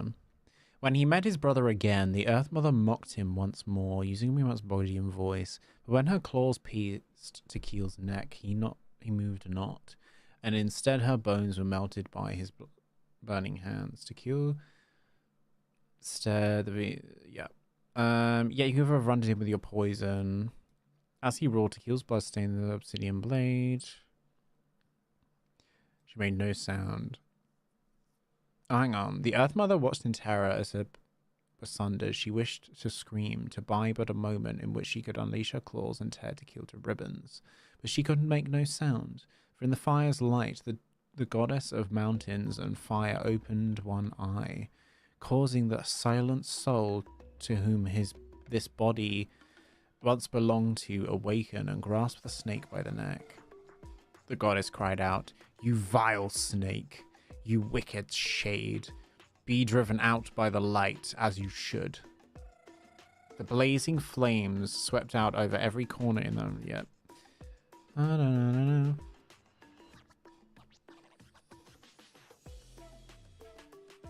I've seen your heart and blood, and I shall give of my own. Go back now. Return to your tribe with your brother.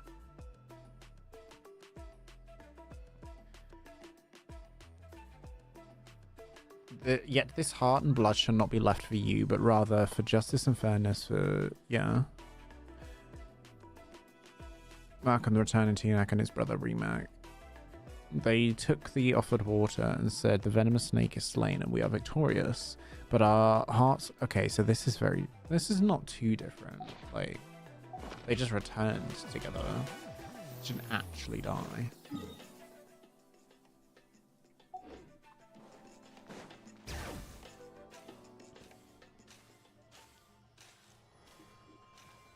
So it's sort of more or less the same. More or less.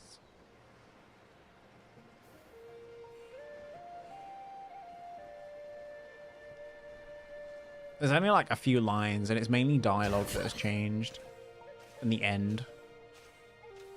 Not much else.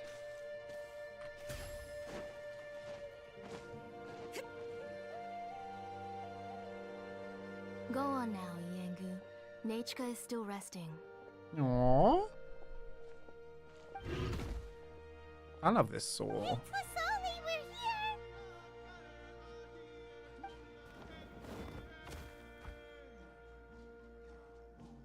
Hi. Oh my god, they're running away What a and surprise. playing. And even Xilonen is here too. We came to visit Nechka. Oh, it's been a while since I've seen you, Auntie. I received Nachka's letter. She wanted a copy of To Kill the Brave, right? Well, I've brought the book for her. There are several editions of the book in Natlan, and I wasn't sure which version she'd prefer.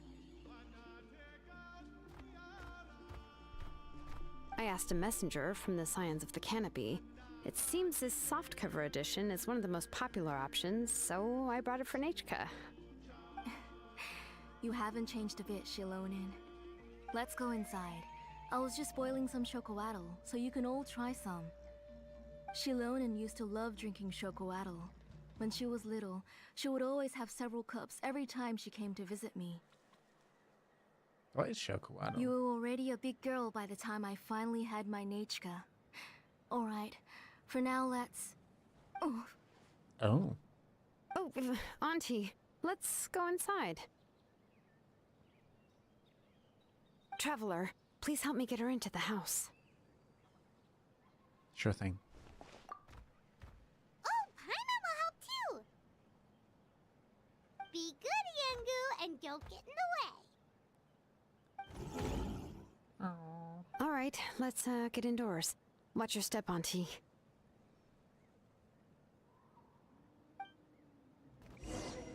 Yengi's really cute though. Like really cute.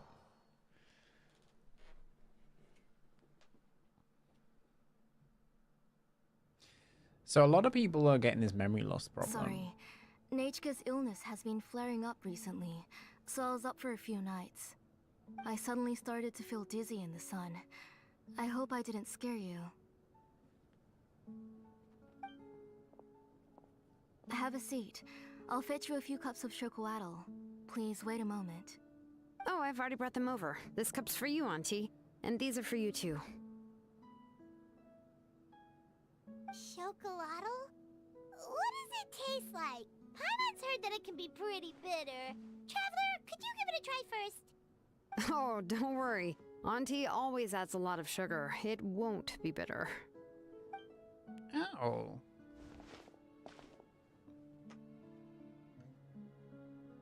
What is it though? The last time you came to visit, you were still just a kid. But now you're a pillar of the Children of Echoes. No, of all Natlan even.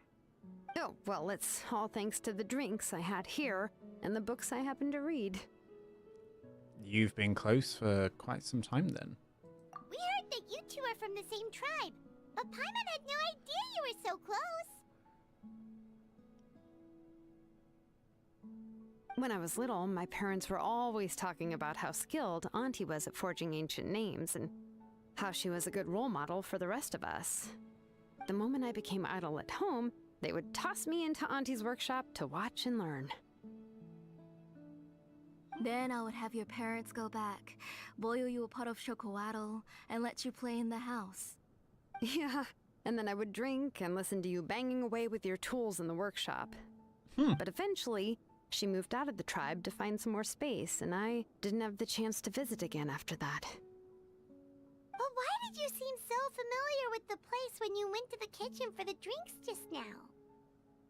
Because the layout of this place is identical to her old house. Let me see. Yeah, that should be Nichka's bedroom then. That's right. I remember you used to hunker down in the room to read and draw. But you're all grown up now. Even if you wanted to live here, I'm afraid you've already outgrown Nichka's bed. You two seem like family. That's how Nichka sees Xilonen too. Whenever she's feeling better, she always asks me when her pen pal sister will be coming to visit. Well, yeah, I'm here now, and even brought a gift as an apology. I'll leave the book here. You said Nichka asked you for the book? I hope it wasn't too much trouble to get. Really, I'm surprised that she even asked you for a present. When she's at home, she'd even ask me for permission to eat some snacks. Maybe I've been too strict with her. She's obviously starting to like her big sister more than her own mother. Oh, really? Well, I'd say I really haven't done enough to deserve the title of big sister. Yeah, I wasn't able to help her when she was sick, and I didn't even come and visit her that many times. Well, the only thing I have been able to do is to help her find some books. Don't be too hard on yourself, Xilonen.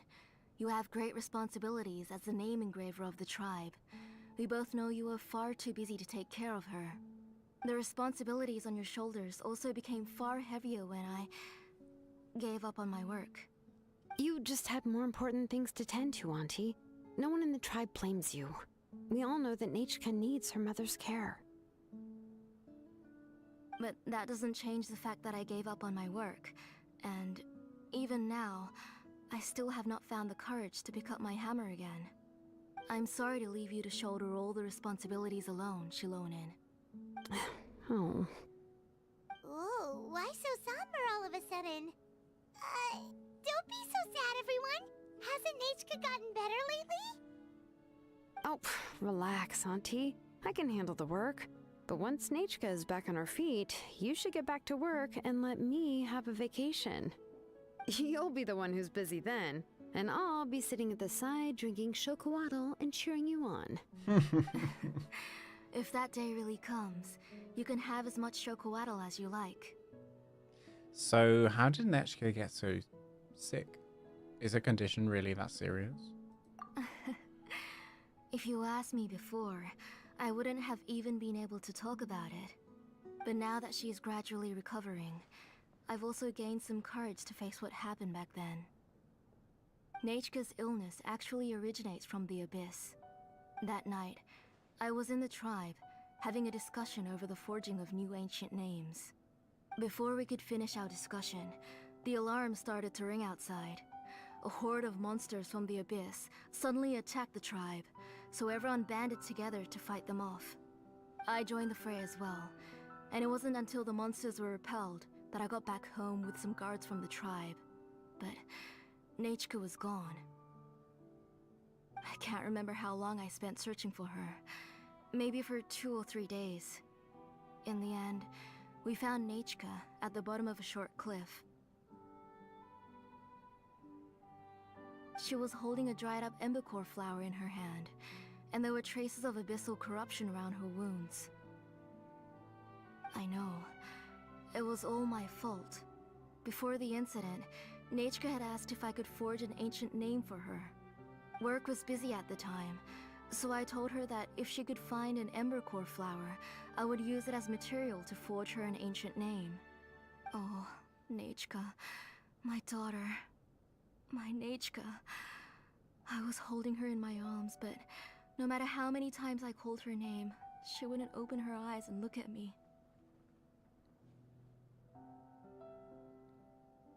I was the one who decided to move my workshop to the outskirts of our tribe for work, and I was the one who left her home alone. Oh, my daughter. My Nichka. Why do you have to suffer like this? Whoa, hey! It's okay, right? Nichka's getting better. She already has the strength to write letters now, doesn't she? Well, Xilonen has even brought her a gift. Things will get better. Sorry. I just can't control myself whenever I remember that time. Phew. Alright. It's not every day that we get guests. I really shouldn't be crying like this. I asked someone to buy some ingredients for me. So, why don't you stay for dinner tonight? I'll make some shrimp bisque, grilled fish and mint sauce, and tower tacos. Ooh. That sounds like a lot to make, and we don't want you to tire yourself out. Let me flex my cooking skills. Thank you both, but don't worry. It's just a few dishes. I'll be fine. You three just need to make sure everything gets eaten up. I can't eat a lot at this age. Oh, we haven't had anything to eat yet, so don't worry. We'll make sure there are no leftovers. I promise the place will be picked clean. Ah, it just occurred to me that Xilonen likes to eat cheesy crab hot pot. Why don't I make that instead of the grilled fish and mint sauce? I remember you don't like picking out fish bones. Nah, both are fine with me. I've learned to just chew up the fish bones now. She just chews Oh, them. come on now. If you don't want to pick out the bones, I can just take them out for you. Anyway, for dessert, would you like a cup of grain fruit or chocolate? Cup of grain fruit. Chocolate. How about a cup of green fruit mixed with chocolate? Okay, got it. I'll go start cooking, but could you do me a favor in the meantime? I ordered a bunch of ingredients, and they should be here any minute now. Would you go check by the door and see if they were already here? If so, please bring them in. Come on, Xilonen. Stop lying around. You shouldn't nap before dinner. It'll ruin your appetite. Hey, I'm not a kid anymore, you know. You don't have to worry about my appetite. That's beside the point. If you don't watch out for your health while you're still young, then when you get older, you'll... All right. I'm getting up.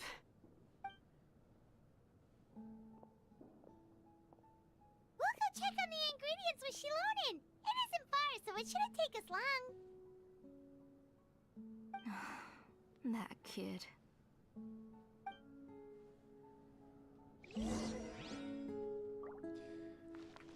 Wait, where are the goods? Are they out this door? Yeah.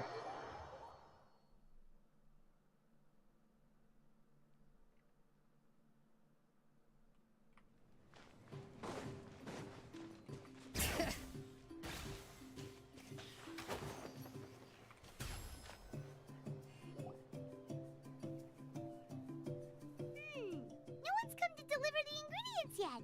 Paimon thought we'd see someone come flying down on a Yunkasaur as soon as we came out. A messenger from the Scions of the Canopy wouldn't be flying here. They usually come climbing down the cliffs nearby. Oh. No need to look. There isn't anyone on the cliffs. So we should keep walking? I just saw a ghost. Hey, you there. Sorry, but does Tlasoli live around here?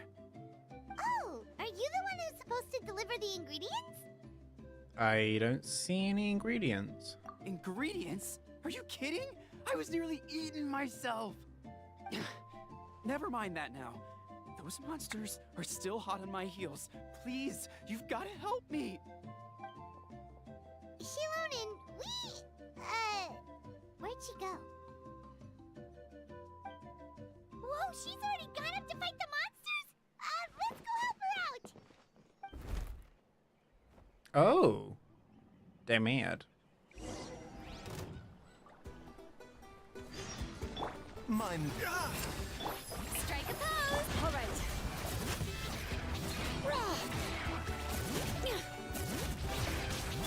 And voila! Let's get this show on the road!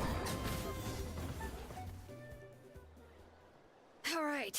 That should be it for the monsters. Yeah, it was easier than I thought. Oh, it also seems we're in good luck. The goods weren't damaged either. Strange, we didn't see any monsters on the way here. You must have terrible luck. You didn't provoke them, did you? Yeah, right. I use this road to deliver goods all the time, and I've never been attacked like this before. It's the main road in and out of the tribe, so people often come here to clear out any monsters. This area is usually very safe. I don't know what happened, but it seems like all the monsters around here have gone berserk. Even the docile Tepetlosaurs are in a frenzy. Tlasoli doesn't even forge ancient names anymore, so why can't she just move back to the tribe? If she comes back, Nachka will even be able to find some playmates. She's so young and hasn't even... What? Nachka's playmates. No, wait, I feel like my kids have played with her before. They've even told me about Nachka's favorite game. If I remember right, it was... strange. I always remembered it before. How could I forget all of a sudden? Look at that! He has a blaze gem inscription too! So luck shouldn't be the problem? Seems there's quite a market for those inscriptions. You should go back to the tribe. It seems like you had quite the scare today. We'll take the ingredients back for you. I'll carry these bags, and you two can carry the rest. Paimon can help too. Huh? Oh, sure. Paimon can take care of these grapefruit that fell out of the bag. If you say so. Thank you so much. I guess today's just a really bad day for me to go outside. That's so weird. Why is everyone we run into today having trouble remembering stuff? And they're all carrying blaze gem inscriptions. Paimon's not sure how to say it, but she's got a strange feeling about this. Like it's all somehow related. Once you live long enough, you'll eventually start experiencing strange days like this. Let's bring the ingredients back. Otherwise, we won't have anything to eat tonight.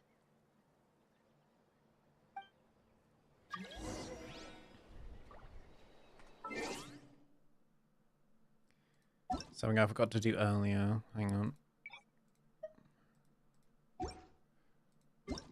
Wait, what is this? Oh.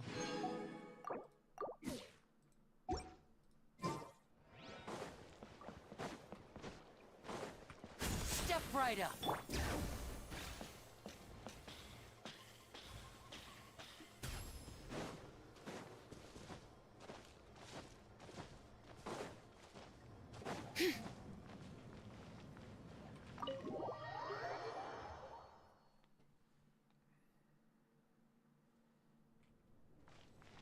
It's so weird that people can't remember stuff. You're finally back.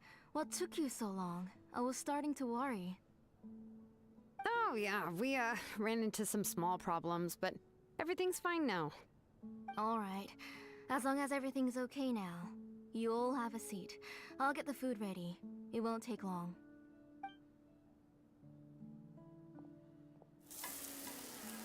Aww. Look at us getting a meal. Whoa, there's so Oh my much god. tasty food! You're amazing, Tlasoli! They were all pretty simple dishes to make. Don't be shy. Dig in, everyone. What would you like to start with, Paimon? Paimon will help herself. Paimon will have some of this, and this. Oh, and this! Ooh, yeah. Can I get another serving, please? You're done already? Do you even chew when you're eating? She's a lot bigger than you, Of Paimon. course. Didn't I say that I chew up the fish bones? I'll have just one more fish and leave the rest for Nachka. It's okay. Just go ahead and eat all you'd like. Nachka can't eat these dishes anyway. Her body is too weak to digest these kinds of things. I'll just make some broth for her. Oh no, but Paimon thought she'd already recovered from her illness. Injuries caused by the abyss cannot be undone. The doctor said the fact that she's stable is already quite a miracle. But it's okay. Nachka can talk to me now and can even hold my hand. That's more than I could ask for. Even if she will never again know that I am her mother. What do you mean? The doctor said the abyss has had an irreversible effect on Nachka's soul. She's lost all her memories from before she was injured. The doctor also said this sort of memory loss isn't like simply forgetting something. Rather, she can no longer remember anything from before that fateful day. Huh? But how does that happen?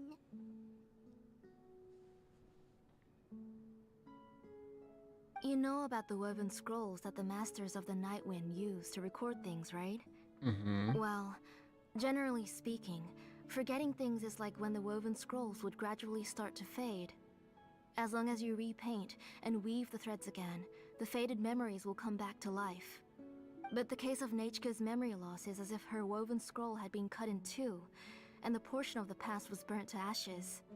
The books she loved to read, the flowers she took joy to grow, and the time she spent in this house were all cut off by the abyss, and can never be retrieved again.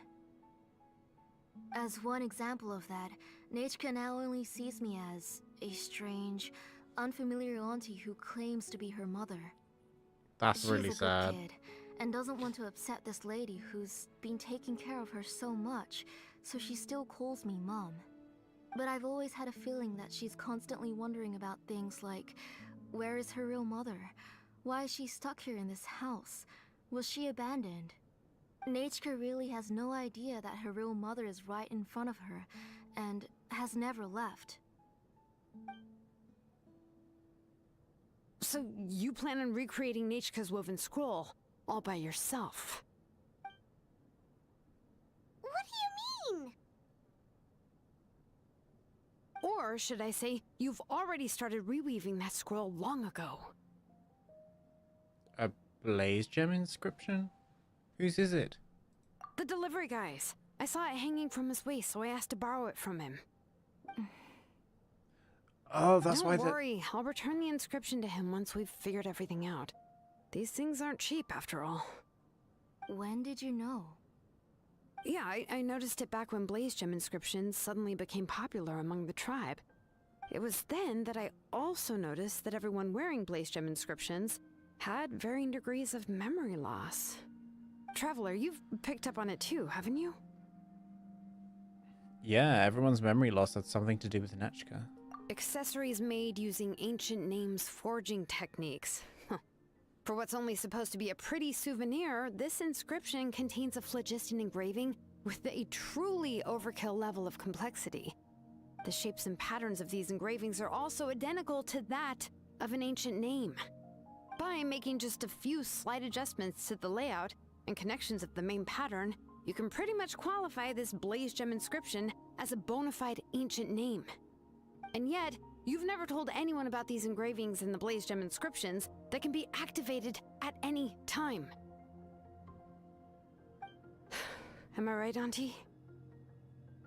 I knew you were a sharp one, Xilonen. That's right. I have a way to cure Nechka and restore all her memories. It's actually quite simple. I want to forge an ancient name for Nechka that contains all of her past memories. You're going to make an ancient name for Nechka? But ancient names must be approved by the Wyob. And the reason they must be approved by the Wyob is because the memories they bear are all stored within the ley lines. Extracting those memories from the ley lines requires the Wyob's assistance. But your plan wouldn't need you to do any of that, right, Auntie? Your blaze gem inscriptions will help you complete that part of your plan in the ley line's place. You will use the inscriptions to form a massive memory bank for Nechka. And the ancient names you're trying to forge will be used to extract corresponding memories from the memory bank. A memory bank? Wait, so the reason all those people were having trouble remembering stuff is because the blaze gem inscriptions took away any memories related to Nechka? Even though Nechka has forgotten her own past, her life was still witnessed by other people. Using other people's memories of Nechka to reconstruct her past? This is the first time I've heard of such an idea. You've seen through my plans, Xilonen. You're as outstanding as ever. Far more brilliant than me. I intend to use this method to collate all the memories related to Nechka and allow her to regain her past again. But wouldn't extracting memories like that hurt the person carrying the blaze gem inscription? Not at all. Every time a Blaze Gem inscription extracts memories, the process is under my precise control.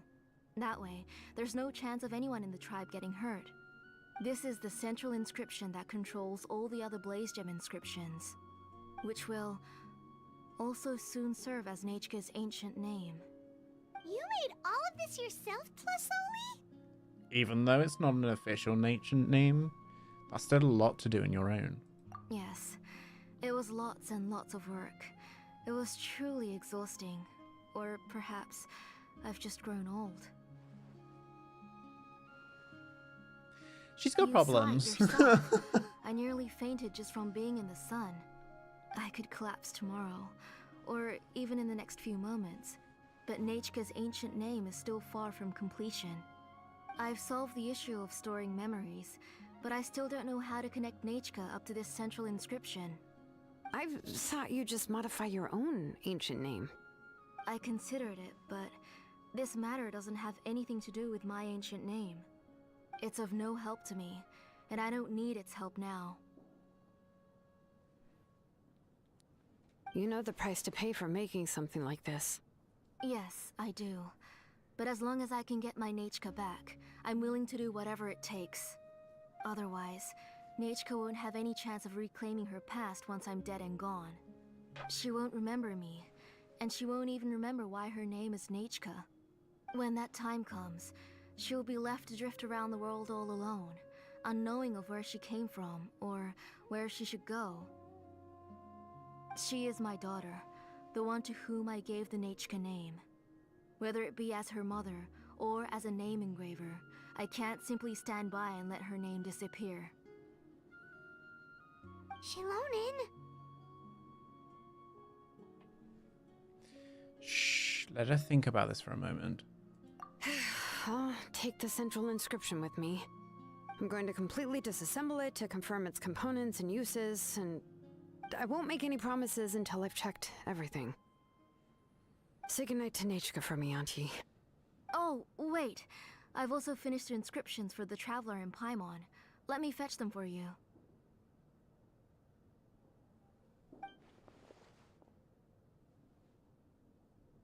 I'm sorry it took me so long to finish them.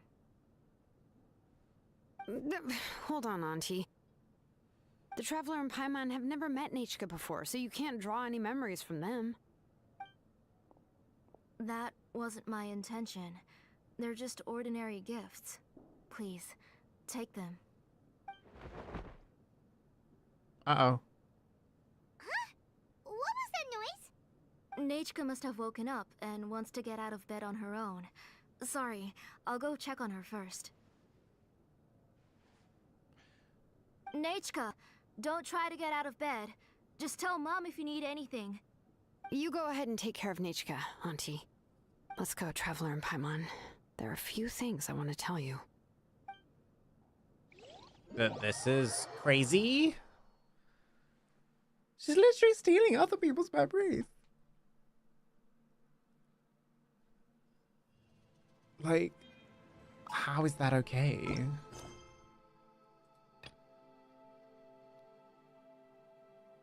Where? Oh.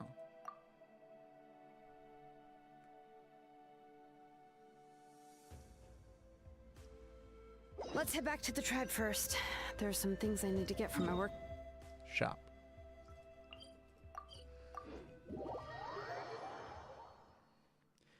Like, I think it's crazy that she's Disassembling the just central allowed inscription? to do this. It's not going to be easy.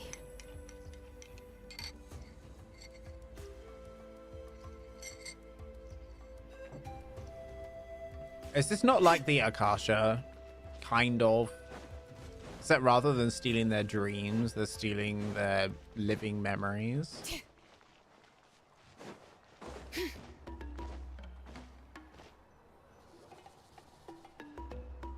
You two can wait outside for a moment. I just need to go in and grab something.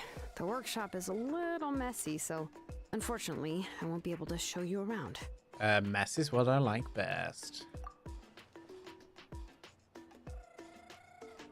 Oh, yeah, that's not really what I mean. It's not the mess that's really the problem. It's just that the workshop is cluttered with way too much stuff.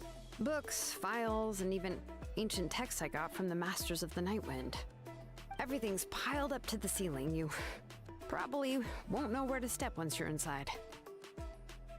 Kachina suffered quite an unfortunate series of events the last time she went inside. Well, I suppose it was my fault for being so focused on searching for information at the time that I forgot to lock the door. After entering the workshop, she was shocked to find herself face to face with a massive woven scroll from the Masters of the Nightwind, and then she turned around and knocked over a huge stack of forging blueprints. She tried to step out of the way, but tripped on a poster tube that was behind her, and then boom! The forging blueprints came crashing down right onto her head. Oh no! Was Kachina okay? She's lucky I noticed in time. I found Kachina in a daze and managed to save her before an entire set of the history of the Children of Echoes was about to bury her. I then dragged her up to the second floor. Ever since then, Kachina always waits outside the door and doesn't dare take a step in whenever she comes to see me. Are there really that many books inside? I thought a workshop was supposed to be full of tools. Yeah, you're an artisan and craftswoman after all. We thought there would be weapons and armor hanging all over the place. But it seems more like a library than a workshop. Well, my primary work is forging ancient names, which is much trickier than making swords and tools. Aside from the necessary craftsmanship, I also need to consult many ancient texts. You probably already know that each ancient name represents a certain spirit, behind which are countless related stories to support it. In other words, the essence of an ancient name is the physical manifestation of a certain spiritual will. And as a name engraver, when I'm working on a new ancient name, I'm not only trying to give it a physical shape, but more importantly, I'm also trying to understand the spirit contained within the name. And to do that, I have to collect as many related stories as possible and read through them all. But, as you might know, people tend to add a lot of extraneous details when it comes to stories about themselves. For stories that have been clearly exaggerated or altered, I must gather other related stories and information as cross-references. This way, I can filter out all the absurd and exaggerated details and restore the person's life to its true nature. Only in true stories can you find the authentic spirit. And this is the only way for the spirit to become an ancient name that matches its essence. We've heard Which about is why the it's gonna be really hard concept for behind us. ancient names before, but after hearing you explain the details, Paimon can't help but think that ancient names are really powerful. If only they could be even more powerful. Well, no matter how powerful ancient names could be, they would never be able to suddenly turn into a blade or allow you to smash through an entire cliff in one punch. It's just a form of spiritual power that's passed down from generation to generation. It doesn't have those kinds of physically tangible effects. Oh. Well, take your own names, for example. From the moment you appeared in this world, some person had already prepared a blessing for you. And that person then condensed this blessing into your name and gave it to you as a gift. It may feel like the moment you received your name is already in the past, but it will always stay with you and move with you in the future. Names are blessings for the future from people standing in the past. Well, that's what Auntie once told me. And with this blessing, people will become more confident as they walk into their future. To put it another way, it's like having a lamp in your hand as you walk through the darkness of night. Oh, Paimon gets that. If you're alone when you're walking in the dark, it's easy to get scared and tired quickly. But if someone else is walking with you, then it won't be nearly as scary. And, well, you might still get tired, but it'll still be a whole lot better than walking alone. The traveler always has Paimon by her side, though, so she'll never have to worry about that. Oh, Paimon sure many wish they could be in your shoes, traveler. Please, you're always the one to get tired when we're on the road. Paimon's always flying, of course it gets tiring. we're getting off topic. We can talk about that later. Try not to fall asleep on me next time. Anyway, this is what Plisoli told me when I was training as a name engraver. And to be honest, I've only understood 20% of what she said at most. I've never been able to figure out the rest. But doesn't that mean you basically don't get it? Well, that's not entirely true. Auntie and I have at least come to a consensus on the most important thing. You know, I am sick of talking. We can talk about all of this later. Please, wait a moment while I grab my things.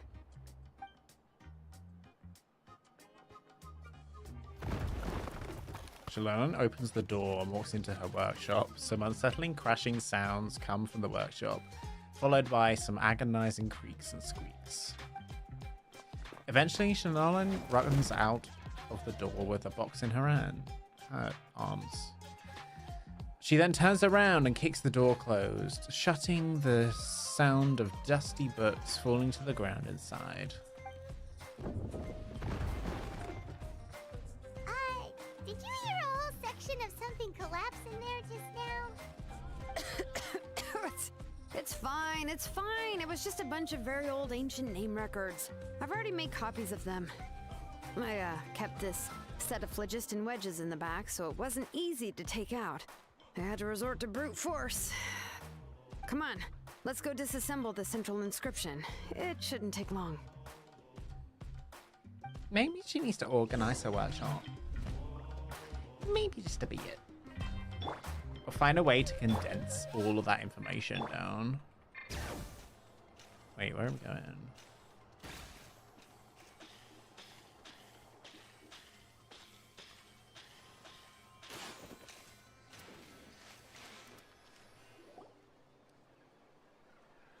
Here we are. This is the place. This cliff is pretty high. What are we going to do here? Are we going to climb to the very top and then throw this inscription down the cliff? We're disassembling it, not destroying it, Paimon. I'm sure Xilonen knows what she's doing. I'm going to use phlogiston to make an engraving circle on the cliff wall. That will allow me to investigate the internals of the central inscription. Now let me see if this thing can even turn on. I was still an apprentice the last time I used it. Before we attempt to engrave the inside pattern of an ancient name with phlogiston, we always use this to draw out the engraving diagram on a cliff or open ground. Only after we've confirmed that phlogiston can flow properly through the internal engravings can we start formally working on the small internal engravings of the ancient name. If we want to dismantle the central inscription in a non-destructive manner, we'll have to use this thing. I really don't want to engrave such a large diagram with my bare hands. Oh, so you'll be able to see what it looks like on the inside without ruining Tlasoli's inscription? For the most part. If it were just an ordinary unfinished ancient name piece, I'd just take it apart and pour phlogiston into the internal engravings to see everything. But since it's a central inscription, it would be better not to destroy the blessing that Auntie has prepared for Nechka. So, Xilonen, does this central inscription fall under the 20% you understand about ancient names, or the other 80% you don't understand?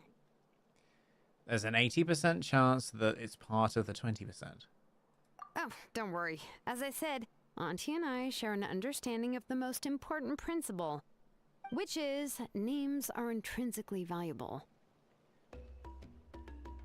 Only by having names can things be sorted and categorized. They allow the world to become more orderly and identifiable. For example, when I order ore, I would usually say I need volcanic crystals of about 35% purity and no more than 3% of impurities. Without specific names, I would only be able to go to the ore merchant and say, I want this and this. No, this isn't it. That one. No, not that one either. Yeah, you see what I mean? Names are a crucial part of how we standardize our workflow. Without names, the work would be impossible. So you're talking about it from a technical perspective? Yes, because forging ancient names is first and foremost a technical job. There's no debating that. As for the question of why it's important, as long as it does not affect your ability to perform your work, you'll gradually understand it as you put the process into practice. You really care about efficiency above all else. After all, creating an ancient name is quite the complicated process. Well, let me break it down even further. We're not in the tribe right now anyway. Essentially, by forging ancient names, I'm assigning nicknames to the heroes in Natlan's history. Giving someone a name is a subjective expression. You just need to express your hopes and wishes for them. But giving someone a nickname is a much more objective expression. To come up with a fitting and accurate nickname requires much thought and observation. If ancient names or nicknames aren't descriptive enough, no one will remember them anyway. So the best I can do is gather all the information I could and try to come up with the most fitting nicknames possible. Even a minor mistake in the process could cause people to misunderstand the nickname. For a name engraver such as myself, such mistakes would be considered a major blunder. Paimon, nicknames are your specialty. Paimon isn't trying to come up with a nickname for Xilonen. Besides, all of Paimon's nicknames have been very descriptive. Everyone can remember them. Phew. Now I'm curious. Why don't you, come up with one for me? Are you serious? Of course. This is also my line of work, you know. Go ahead. A nickname? Xilonen. Well, she uses phlogiston to forge weapons and make names for others. You better make it a good one. Smith? Yeah, not bad, and quite fitting too. I'll remember it. But, you should keep observing my work, Paimon. Maybe you'll come up with an even better nickname. Right, okay.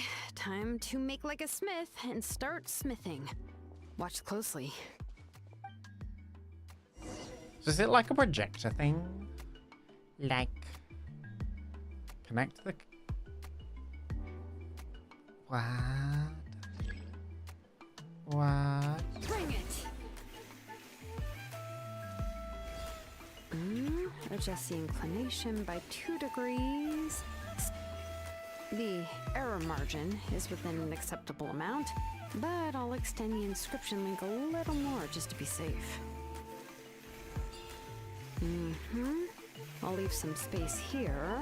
When the linked engravings are Look at activated, her, the like, inscriptions going here will backwards. overlap with each other. And there. That should complete the flow.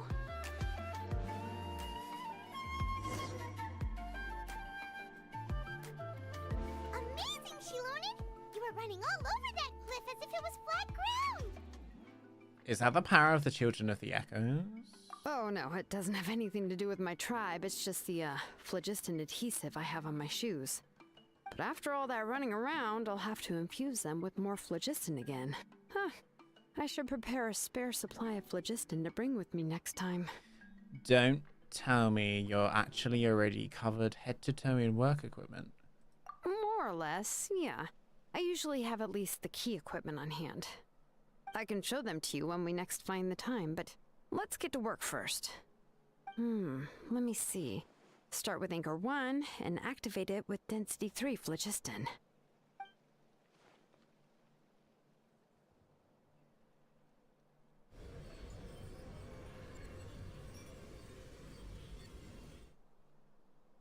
Wait, what?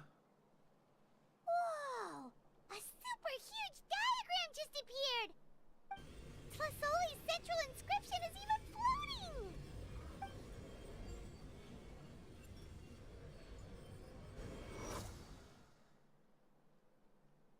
Wait. After some time, the blasts of phlogiston cease. After some time, the blasts of phlogiston cease, and the central inscription returns to Xilonen's hands. So are you done checking the inscription, Xilonen? How does it look? I didn't find any anomalies in the phlogiston engraving. All the adjustments are indeed based on ancient name engraving techniques. So, everything's normal? That means we can help Tlasoli and Nechka now, right? Well, probably, but I have good news and bad news. Oh, but I'm also just going to go ahead and share both, so it's not like you'll have a choice in the matter. Paimon will cover her ears after the good news. Well, even if you cover your ears, the issue will still continue to exist. But, you know, before we get to that, I want to ask the Traveler a question. Oh? What are your thoughts on absorbing memories? It somehow doesn't seem right. I knew you felt the same way, and that'll save me some initial explanation. I've never been very good at that anyway. It's hard to control the absorption of memories.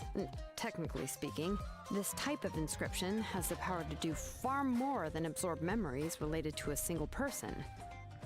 By herself, Auntie can't handle that level and scope of work, but if she has accomplices, it is completely possible for her to use this inscription to accomplish far bigger things.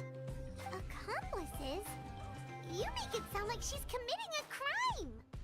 Well, here's the good news. Yes, this Blaze Gem inscription would be the perfect tool to commit crimes, but we haven't found any accomplices or signs that she intends to put it to such uses. From a purely objective standpoint, we can consider that possibility as yet to be confirmed for now. The bad news is, there's still an underlying problem with this Blaze Gem inscription that cannot be ignored. I believe I've mentioned this before. Ancient names operate with the help of the Wyab, granting them the power to read information kept in the ley lines. In this process, the Wyab actually function like relays, helping the ancient name bearer sense the information from within the ley lines. If you remove the Wyab from the process and don't use any tools, then finding a specific story is akin to trying to scoop up a specific grain of sand from a rushing river. So before you're even able to retrieve the sand, you will most likely drown. Yeah, exactly. Anyone who attempts to do so will likely lose most of their cognitive function or become a babbling madman who talks to themselves all day long. Now, let's consider the memories that Auntie has gathered as the ley line, and Nechka as the only ancient name bearer of this ley line. There's no way Auntie would let Nechka plunge into the river of memories without any tools. She'd only be overwhelmed by the surge of memories. And considering that Nechka has forgotten all of her past, she'll be unable to work on her own to accurately find the correct past. Only Aunt Tlisoli can help her filter the correct memories of her past. So, if my hypothesis is correct, Auntie is actually planning on turning herself into Nechka's Wyab to help her extract the corresponding memories in the different situations she may face. In an ideal world, this would be perfectly fine, as long as every extracted memory is correct. Nechka would essentially be getting her past back. And I also believe that there won't be any mistakes in everything that Auntie remembers about Nechka. But Auntie is not a Wyab. Her body won't be able to handle the load for long. So at any moment, she might just... I see. This is the problem that we can't ignore. But how can we solve this problem? No matter how we try, Tlisoli will... She's ready to pay the price. Names are blessings for the future from people standing in the past. I've also made up my mind. Come on, let's go see Auntie. I'm very confused. Like, very confused. Oh, we got this event that we can do today. I don't get it. So, we know that names are important in this land, right? And bestowing a name on something means giving it its role, title, status, meaning, whatever. Ancient names are the embodiment of that, but they transcend generations.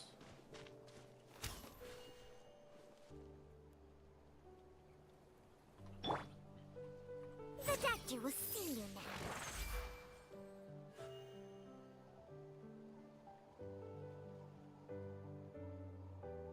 I'm confused. I'm still confused.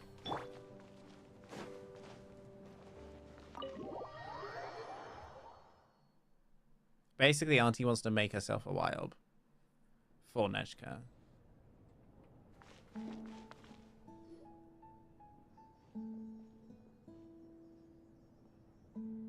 Xilonen. It looks like you've made your decision. Am I right? Yes, here's some research that I've done. You can reference it to modify the way the central inscription operates. I'll also help you continue working on the Blaze Gem inscriptions, but I must have complete control over all the inscriptions and the ability to oversee their uses. The memories that can be absorbed by the inscription will be limited solely to Nechka's past. We'll plan a set time frame together from which the memories can be drawn from shortly. If you attempt to extract any memories beyond this scope, then I'll consider that as committing a criminal act and halt all work related to the central inscription. After the memory bank is constructed, the Blaze Gem inscription's absorption functions must be stopped immediately. Only functionalities for outputting memories will be kept. I accept. Thank you, Xilonen. I really... Auntie, you know I can't stand it when you do this. If you needed my help, you should have just said so. There's no need to beat around the bush like you did. Using technology for ancient names to forge other things without permission is no trivial matter. Yes, it's a major departure from the technology's intended use, but it's nothing compared to a child who needs help, compared to a name that's about to be lost. But once this is all over, you must come with me to see Pakal and discuss everything that happened. That's fine. I'm willing to accept any punishment for my little Nechka. All right, let's clear off the table and come up with a plan. I need some time to consider how to let Nechka control the Blaze Gem inscription on her own and extract the memories from her past. Oh, by the way, did you give the book to Nechka? How could I just hand her a birthday present that you specially brought for her? I've picked out a box and packaged it up. Wait till her birthday and then bring it to her. It'll be a nice surprise. No, it's just an old book. There's no need to...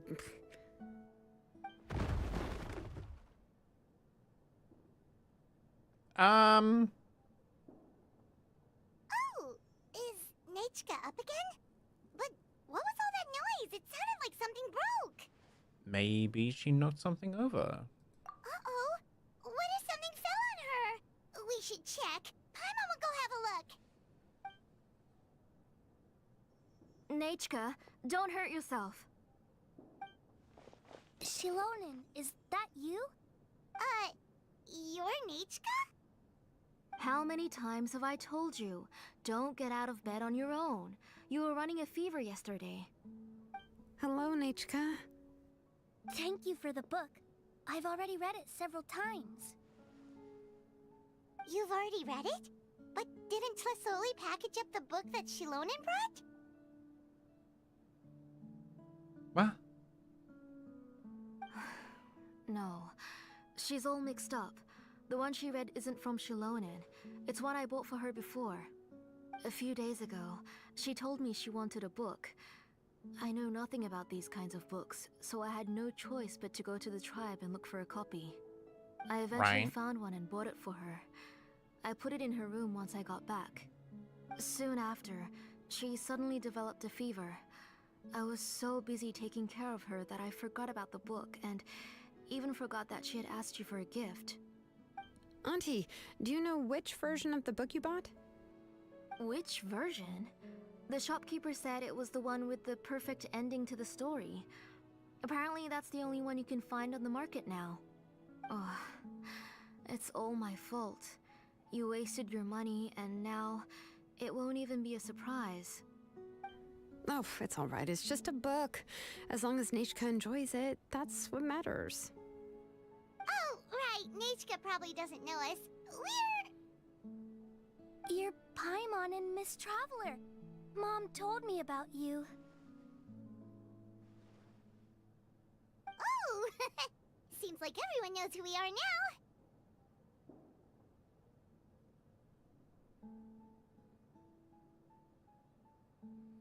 now. Hello, Nachika.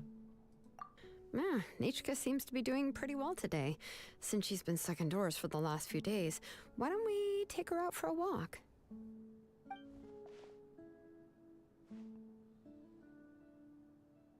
Let's check your temperature. Seems the fever's gone. Take her for a walk.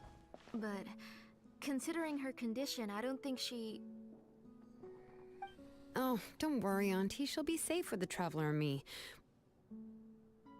We won't leave the tribe, and if anything comes up, we'll be sure to find the doctor immediately. Besides, it's her birthday in a few days, and we need to go to the tribe to buy some things. Let's give her a proper celebration. What do you think, Auntie? I promise I'll be good, Mom. Didn't you say before that I need more fresh air? All right.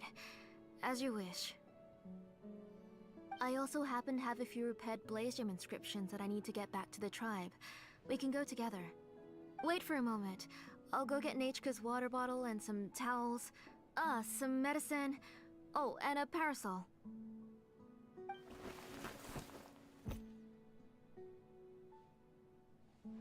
Giant being backpack. prepared. We can camp out with all that stuff. It doesn't hurt to be prepared. Okay, let's go. Please be good now, Nachka. Don't cause any trouble for Xilonen and the others. Oh, you can let me carry these. And don't be a stranger, Nachka. Feel free to tell us anything. And even I was quite a handful for Auntie when I was little. Yeah! It's not often you get to go out to play, so just have fun. Everything will be fine. If you don't stir up some trouble when you're little, then you'll never get the chance again. Okay, thanks everyone. And please don't worry, Mom. I'll be good. Let's go look for Ignal. I've had her Blaze Gem inscription for a while now, and I'll finally return it to her today.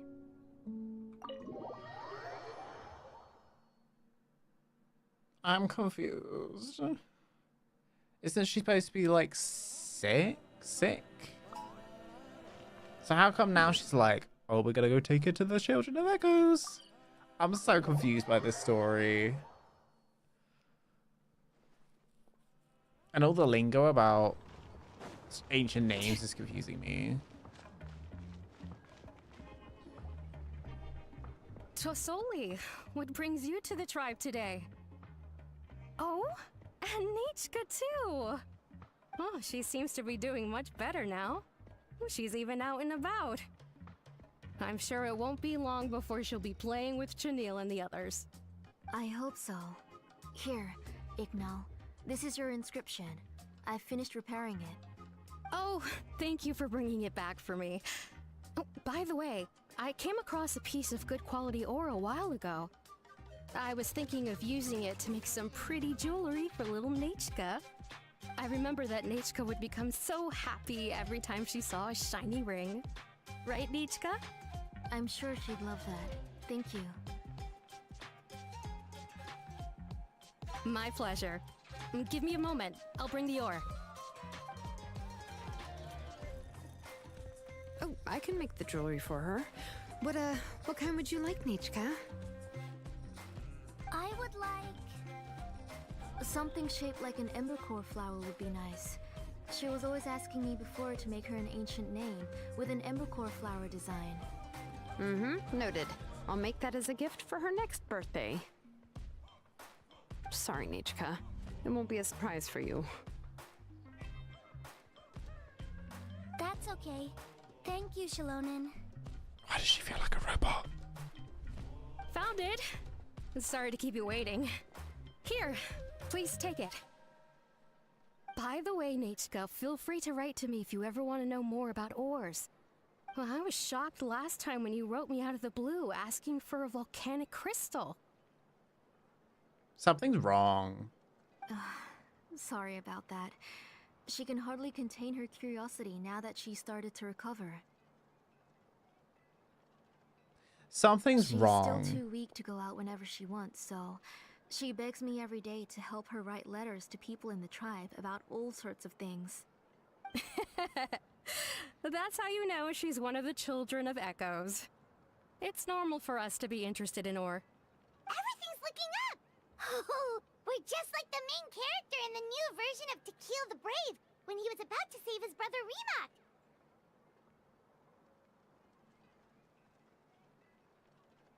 Okay. Okay, Paimon. According to the story, we should be right around... let Paimon see... Ah! Tequil prayed to the goddess of mountains and fire. Let my brother's name ever live on! I am willing to sacrifice my heart and blood in return! The goddess replied, I've heard your prayer, but your brother is no longer your kin. His name has sunken into the deepest of depths. Then Tequil said, turn my blood to fire so my heart may illuminate the depths. I will bring my brother back before my blood runs dry. Oh, you remembered that whole line, Nechka? Paimon remembers that's exactly what the book... huh? Wait, what did the book say? You forgot. But didn't you just read it, Paimon? Paimon finished both books in one sitting. A lot of their content is nearly the same, so it's easy to get mixed up. But the ending in the older version is more interesting. Even if it's hard for kids to, well, completely understand. Oh, wait! Nechka hasn't read the other ending. It's okay, just wait a bit and Paimon will read it out for you. Something's wrong. That's not true. Actually, I already know the other ending. You already know the other ending? But didn't you only read the edition your mom got for you? Hey, what are you all chatting about so happily? Huh? Mom, Miss Traveler and I were just talking about the ending of that book. We were just talking about how the bad guy was defeated and everyone returned home safely. It's a really happy ending.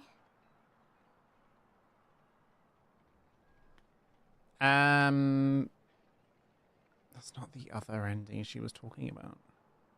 Aren't happy endings always nice? But if you already read the whole thing, then what will Mom have to read to you at bedtime?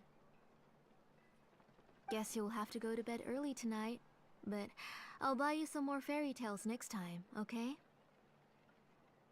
Okay, Mom. I'm so confused. Like, is she ill? Like, is her mum being manipulative? Like, what is happening? This feels really strange. It's a pretty good quality. I'll be able to give Nechka a beautiful and durable piece of jewelry for her next birthday. But, you know, for now, let's focus on celebrating her upcoming birthday. Where are we headed to next, Auntie?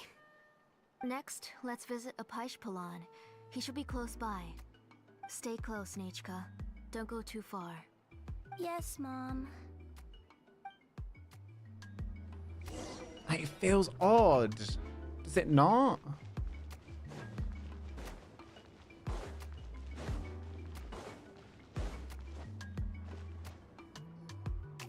Why do my eyebrows keep twitching today? Strange. That means you're about to hit the jackpot, Apaish-Palan. I didn't expect to have 2 name engravers coming in today. Welcome. What are you looking to buy, Tlazoli? I'll give you a discount like usual.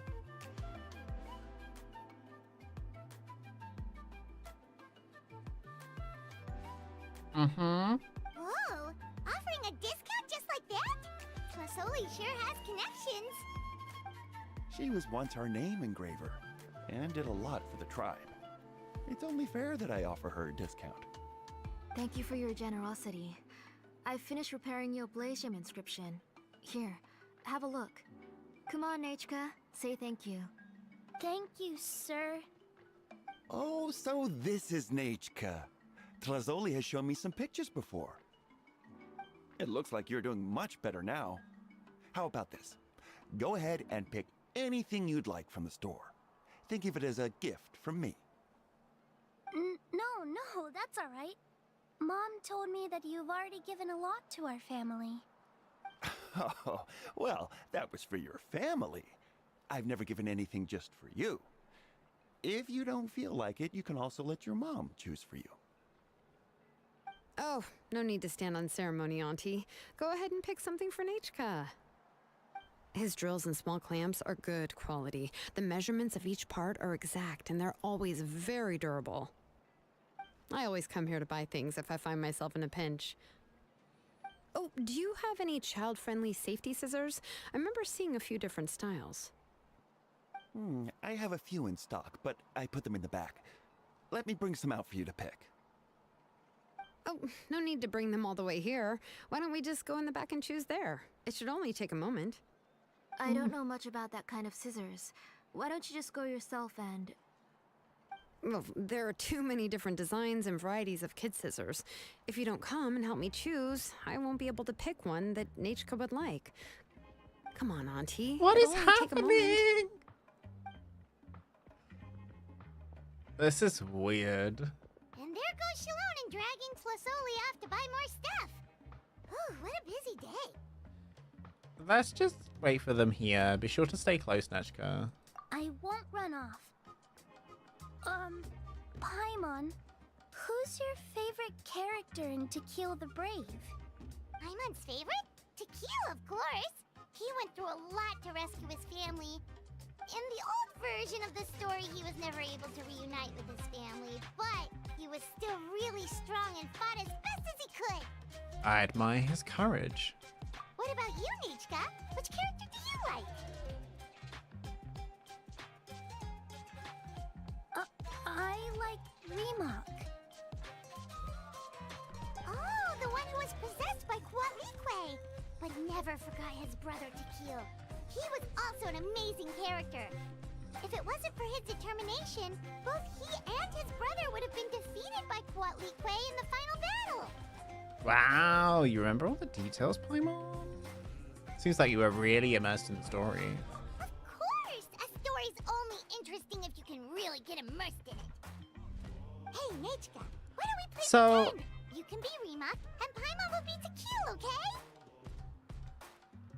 You just like reciting epic lines. Miss Traveler, can I play the role of Quatlique? But isn't she the villain? In the old version, she even ate Remak and took on his appearance. You said it yourself, that's the old version. That wasn't the one Nechka read. Ah, right. She read the version with a happy ending. And that one, Quatlique was defeated and the brothers both survived. Well, it doesn't matter. Only the lines at the end were different. You can go on ahead and say your favorite lines, Nechka. Paimon's read both versions, so she'll be able to play along. My favorite line is the one from the end. It's... Come here, Nechka. Look at you. You're sweating. Mom! Let me wipe your forehead. Now, drink some water. This child. You forget everything as soon as you start playing. We've picked something out for Nechka. A Paishpalan will deliver it to Auntie's house once he's packaged it up. How was Nechka? Oh, we were just about to get to the exciting part. Xilonen, did you leave us with Nechka on purpose? So we could talk with her alone? Really? Oh, now that Paimon thinks about it, Xilonen has dragged Tlasoli away from us a couple of times now. But why? Nechka has a strange look on her face. Seems like she has something to say. Let's talk later.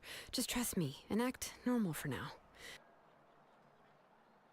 Oh, we should head to our last stop, Auntie.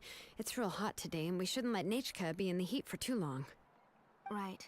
Let's go see Chevin and head back home. Chevin. Wait, which way is he? This way? Yeah.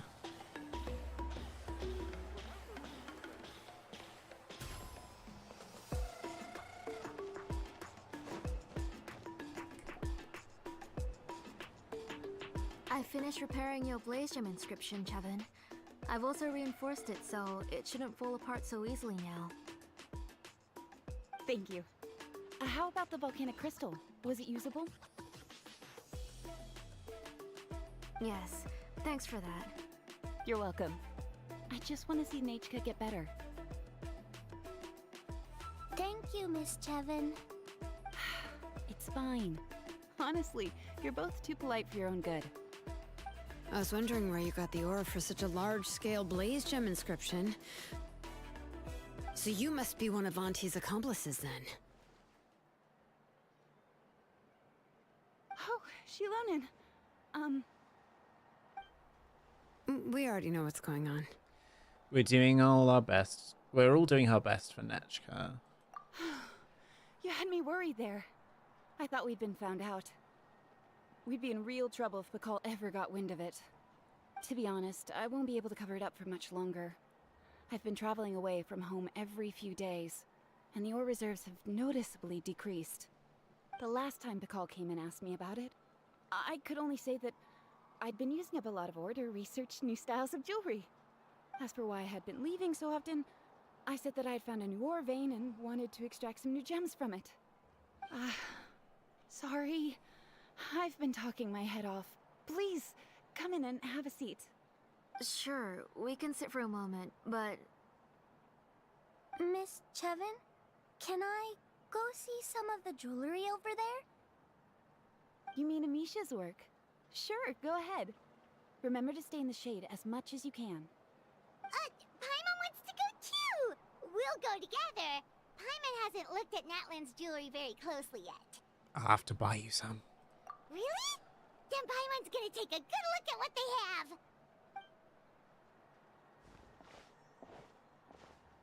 You haven't bought any jewelry for a while, Auntie. Why don't you pick one out?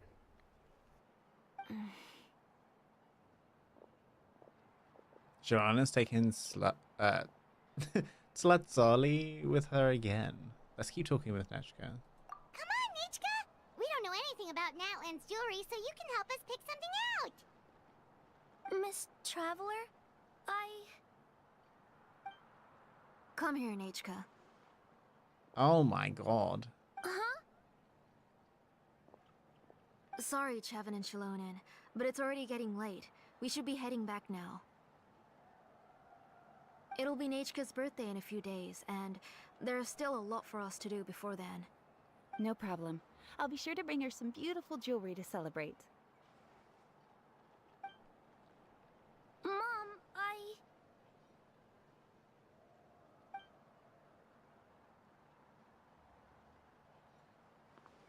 You're getting hot again. Here, Mom will carry you. Let's get going. You forget to take care of yourself once you start playing. Let's go back and we'll have a talk. I didn't. Nachka, I never taught you to lie. Sorry, Mom.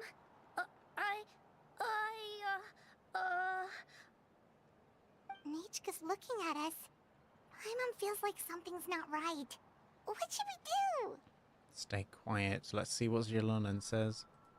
No, Nachka was having so much fun today that she forgot the time. It's not a big deal. Let me help carry her home. I'm worried you would also have to recover if you carried her the whole way.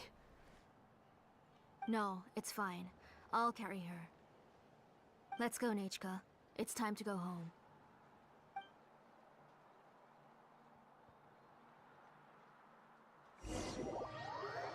What is this manipulation? This is weird.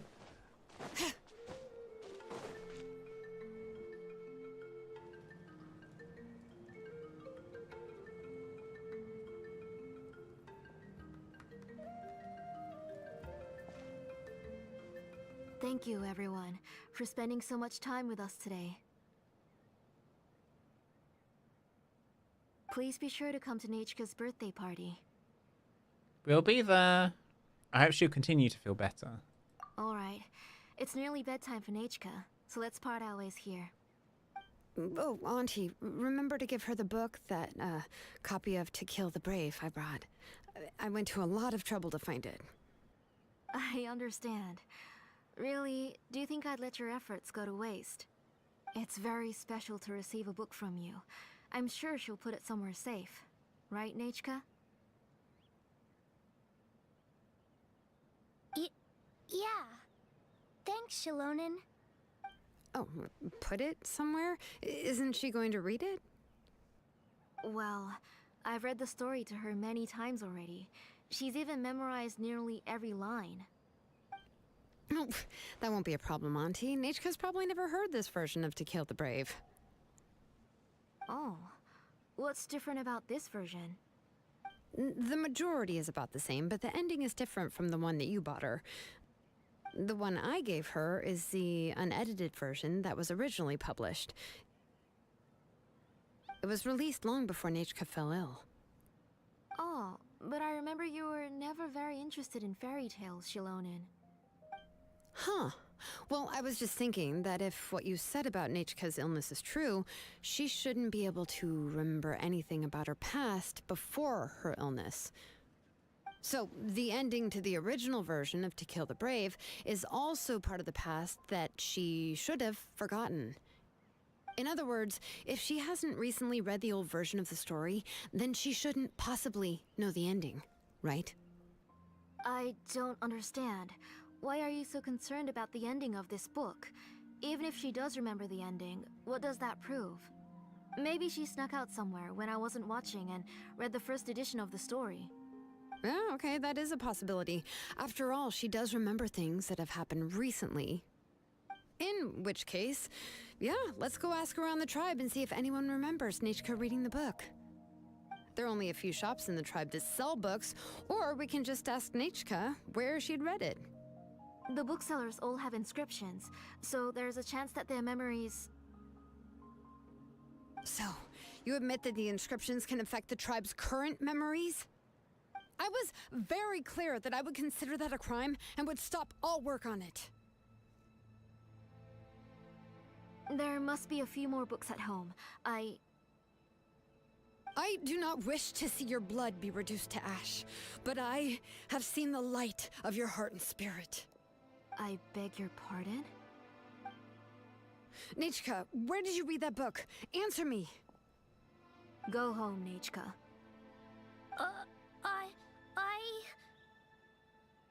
Are you disobeying me? You're the one who wrote me the letter, Nachka. You're the one who wanted the book. Only you can speak for yourself. We're listening, Nachka. Right here, right now. Remember my name, brother. As long as you remember me, I will never have left. Silence.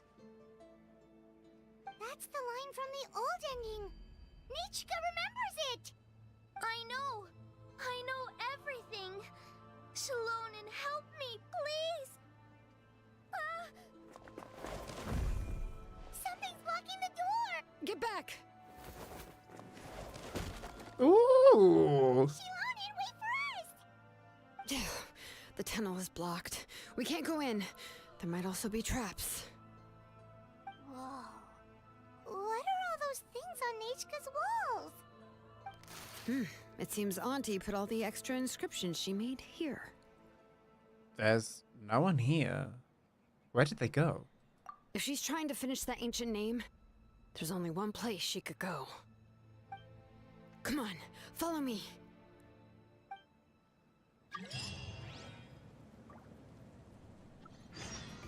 This is crazy!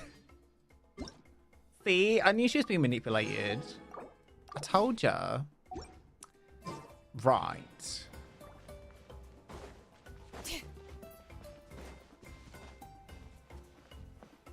Wait, what's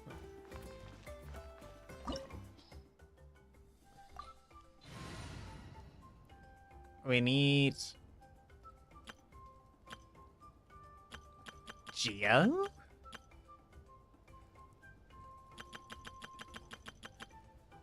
In that case...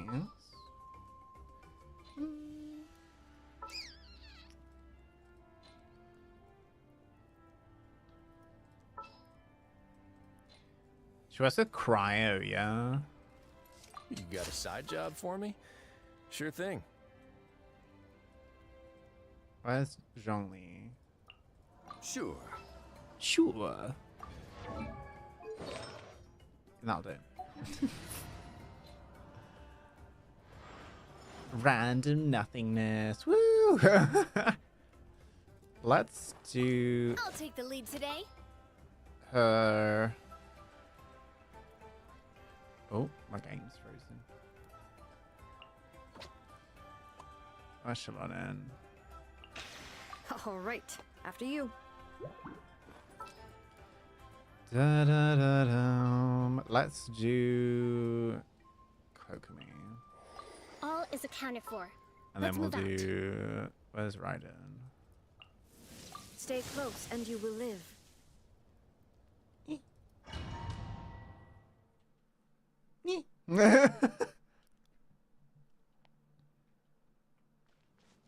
What is this place? Auntie's workshop. It was supposedly closed after she stepped down from her position in the tribe. But it appears that we've all been deceived. Yup. It felt really odd. If you're up to shady business, you have to hire shady people to help you. Let's go, don't hesitate.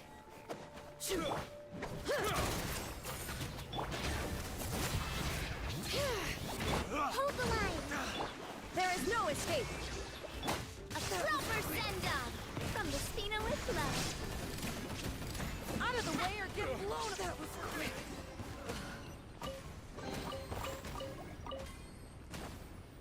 Let's go.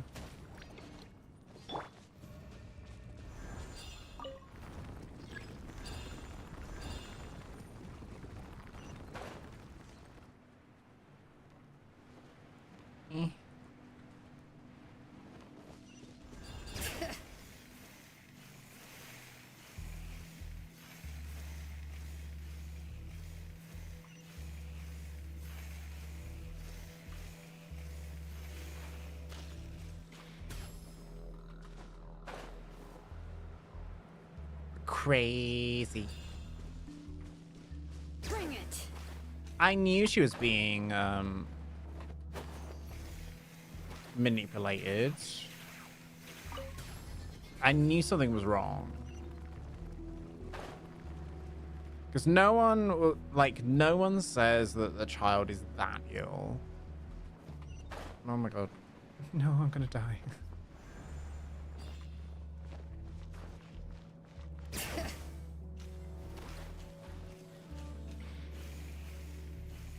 Okay. Now, go up.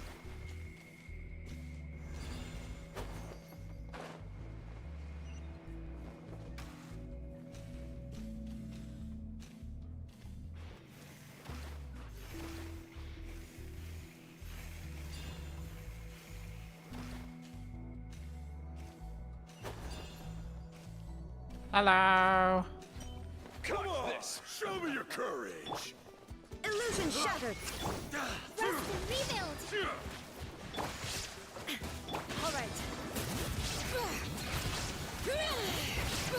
Letting brave names echo.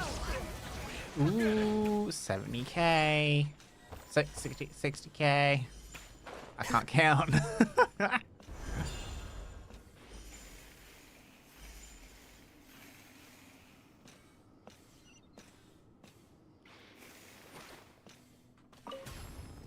Let's go.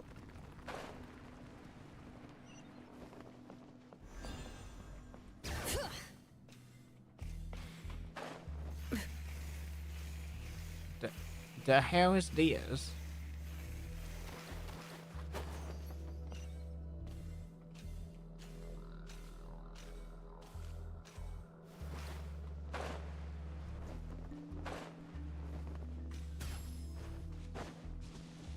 Wait, is there any phlogiston here?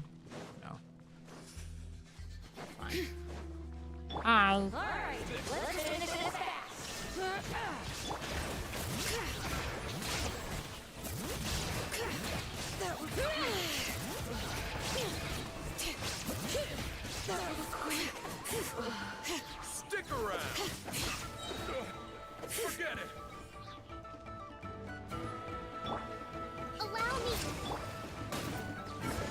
No escape! Alright, hear the echoes of the valley!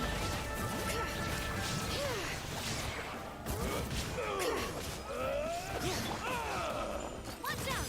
Attack! That's the way. Watch out!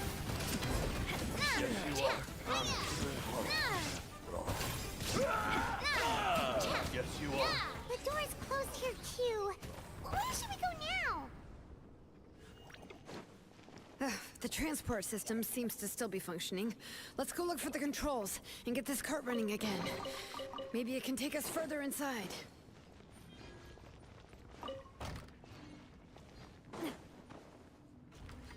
Oh. All right, let's keep going.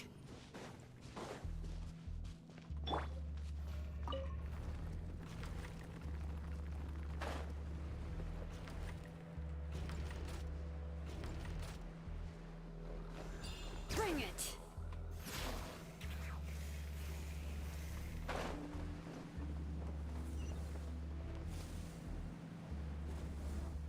Okay.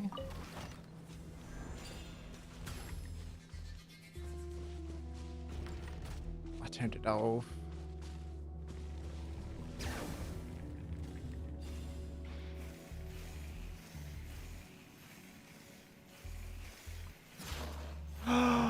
Wait, that's how you do it? It's when she's like this. Come on.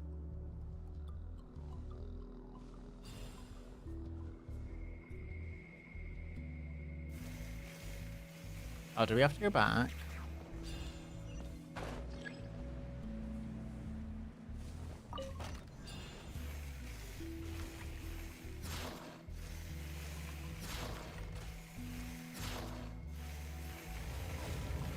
Let us in.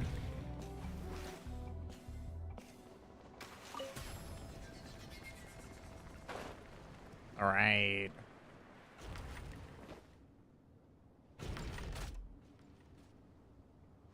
Oh, we gotta let it out. No.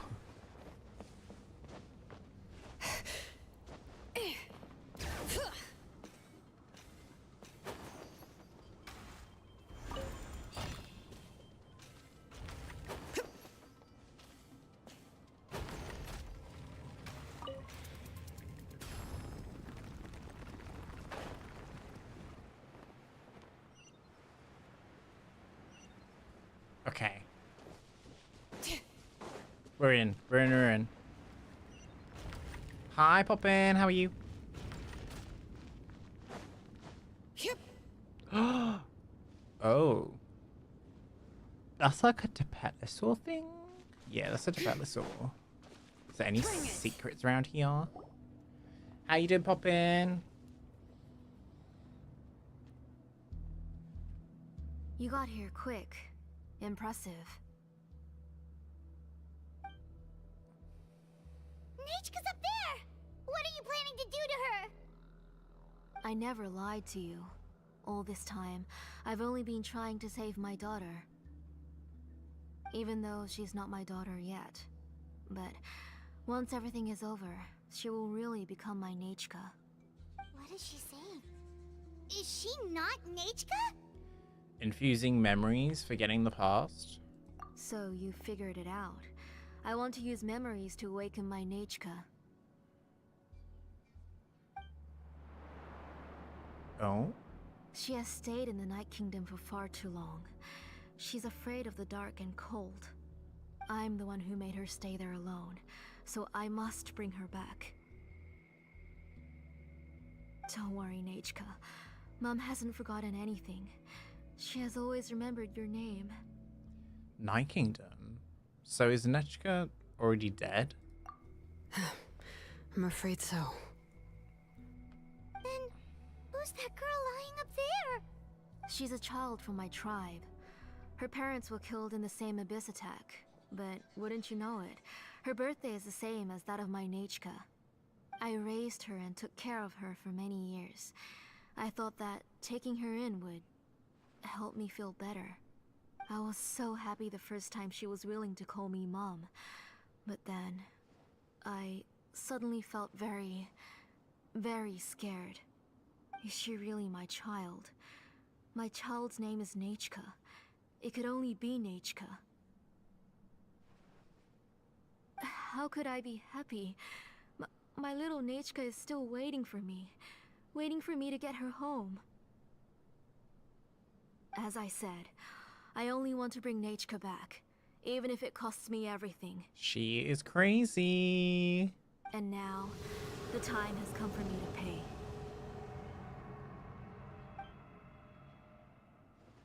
Wait, what? As for my useless ancient name, it's finally time to put it to good use. If you're not willing to help me, then you can become the fuel for Nechka's ancient name.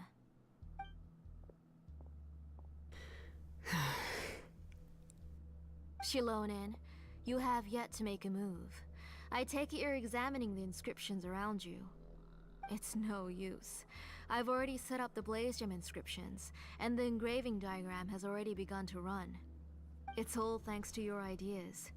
Now, the central inscription will finally become Nechka's ancient name. After Nechka returns, I'll make sure to invite you to her birthday party. Let her go. You're not gonna go up there, are you? Nechka is already dead. We can't let her harm an innocent child. There's a flaw in this engraving diagram. The weak point is almost about to activate. So on my mark. Don't worry, Nechka.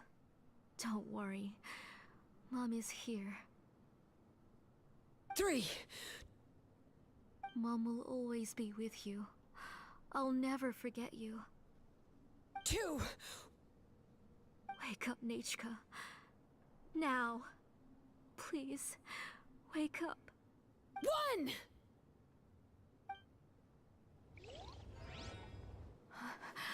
It's alright. It's alright. You'll see Mommy soon. Nechka.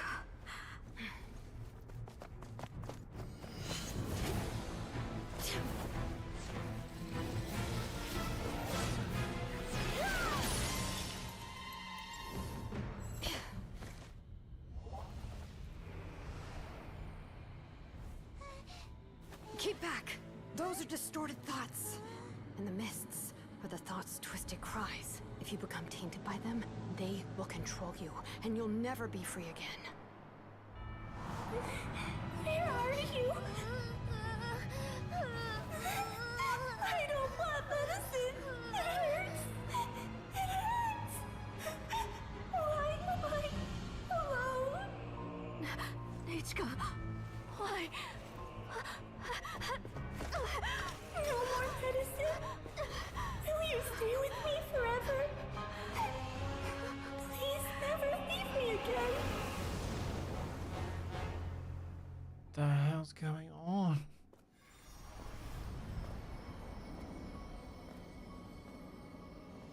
Tlasoli, you're the one who twisted Nechka's name into a shackling prison. It's time for you to hear her true voice. Stone engraved and echoing peaks. Converge, disperse. In ashes be reborn. For flames born anew, and the blazing dawn. Mommy will be with you. Nechka. Always. And forever. Mommy, I've always been with you. And now you're finally listening to me.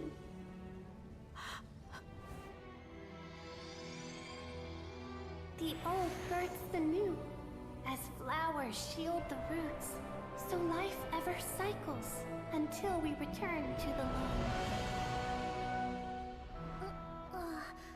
We've known each other a while, but we've never met. You're Nechka?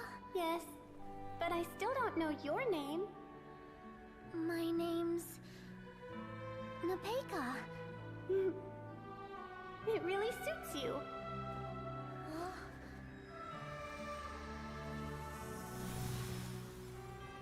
Nepeka, I bless you from the past and wish that every day of your future will be filled with peace and happiness. Aww.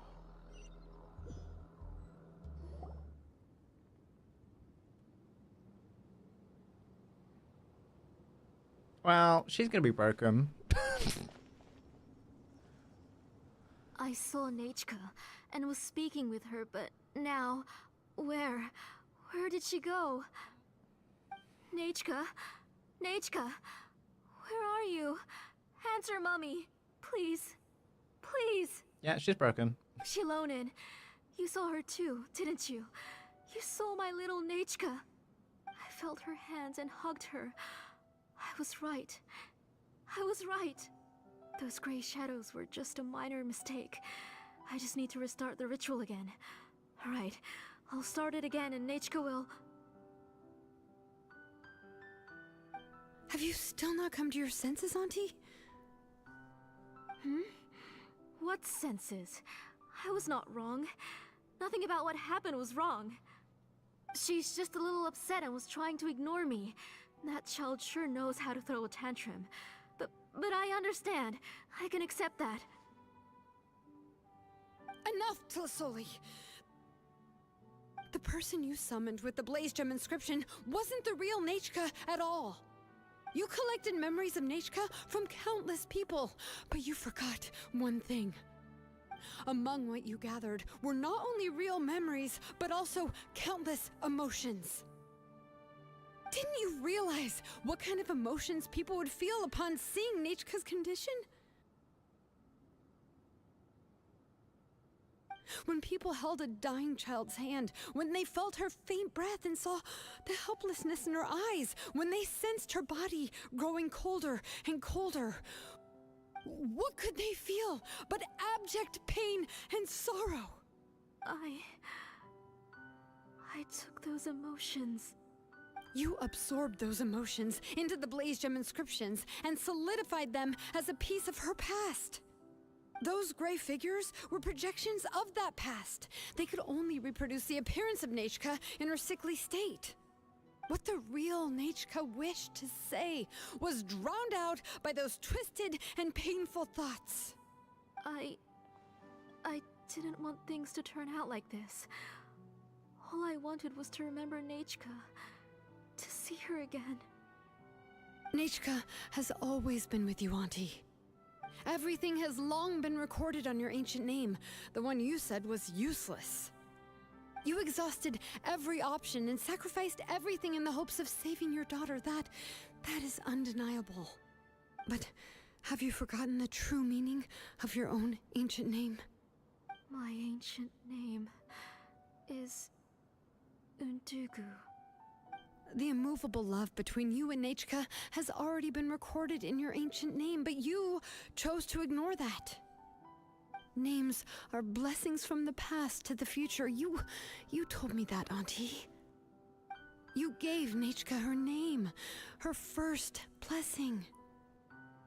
But now, you've turned her name into a prison by taking an innocent child captive, and you've imprisoned yourself. Nechka is everything to me. Without her, I can't see any future for me. And as for blessings... What blessings have I had since the day she passed? I see her in my dreams every day, grasping my hand, telling me she's in pain, asking me to hold her.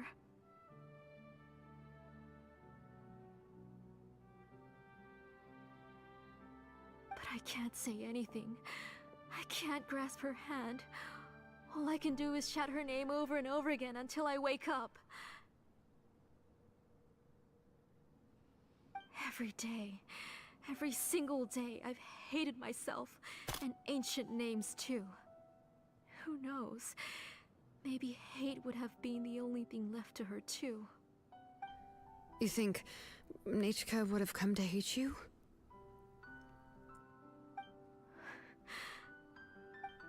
Auntie, do you still remember the last words Nechka ever said to you?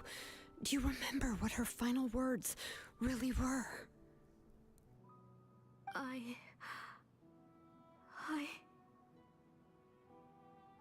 The reason you haven't felt blessed is because you've forgotten the true past. Auntie, you've been wallowing in memories of your imagination and refused to let go of them. A name without a past is nothing but a withered tree with no roots, rotting without a future. It's over, Auntie. It's all over now. Slowly now. Why don't you stay lying down? Oh, on second thought, this might not be the best place to rest. Xilonen, Nichka, Nepetja can already stand now, so we made our way over. Let me help you. Thank you, Paimon and Miss Traveler. I'm fine, really. The real Nichka helped me just now, so it doesn't hurt much anymore. That's good. If you became Nichka, then this story would really become the To Kill the Brave.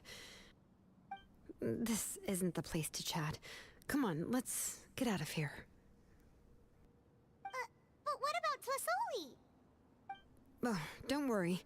She won't be able to cause any more trouble now. It's all over. You leave the workshop.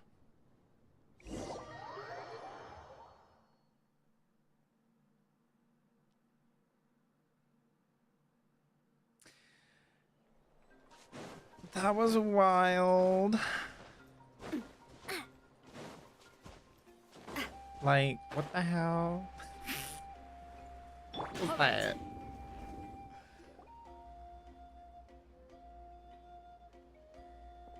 All right, I've locked Auntie in the house with a few ropes. I'll take her to the tribe shortly to be punished for what she did.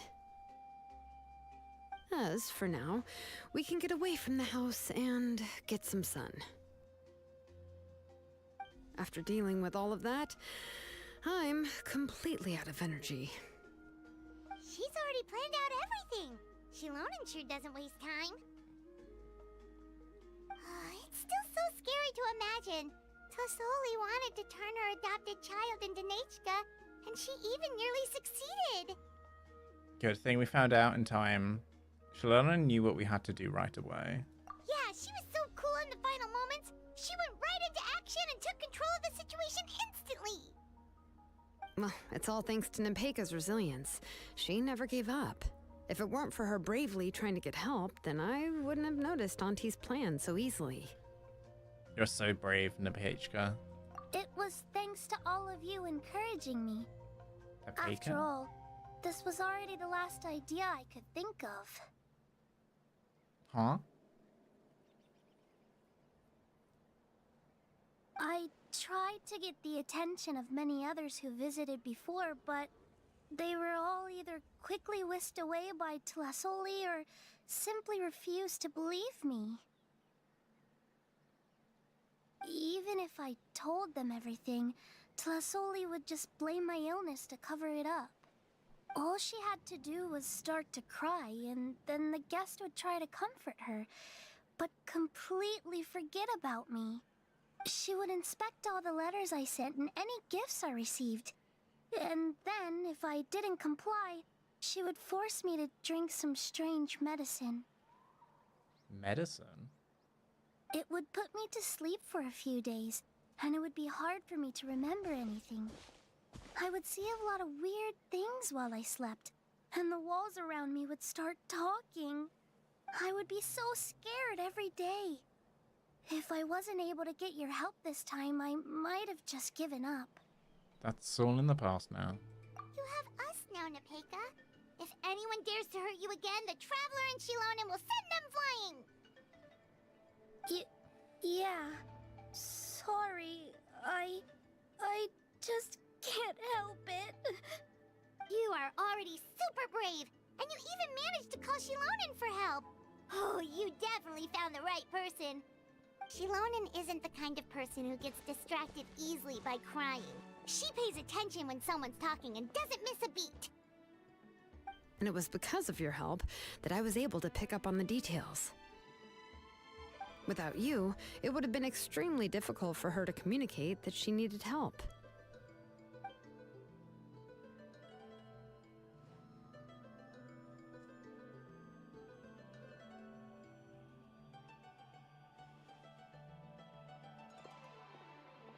I would not like to sit on that cliff edge. Tlasoli would certainly be more on guard if I tried to speak with her, and would probably have just kept Nepeka locked up in a room again. So we had a part to play too! But where did Tlasoli even get the confidence to try this scheme? When Nechka was alive, surely many tribe members would have tried to help her. Was she not scared that someone would realize that Nepeka wasn't Nechka? She must have been using the Blaze Gem inscriptions for a long time. That's certainly a possibility. The inscription she created would not only collect information related to Nechka's past, but also actively erase people's memories of Nechka. It's similar to graffiti. If you want to paint something new on a wall that has been painted before, then first you must remove the old painting. It's possible that I was also one of her targets, which would explain why she was so willing to let me have the central inscription. Whoa, and you still took it? If it were Paimon, she would have thrown that thing away the first chance she had! Well, you can't uncover the truth without taking some risks, right? If I hadn't disassembled the inscription myself, I would have never realized her actual motives. So you suspected her from the very beginning? Oh, no, she's my auntie after all. How could I have seen her as a villain from the start? The most I did was keep the possibility and a corresponding plan in mind, and it was just our luck that the worst case scenario actually happened. Oh. But now that I look back on it, we still managed to rescue a suffering child, even if that wasn't our original intention. Anyway, I think we've just about summarized everything and praised each other enough by now. Everything is finally over, and Nepeka can finally be herself.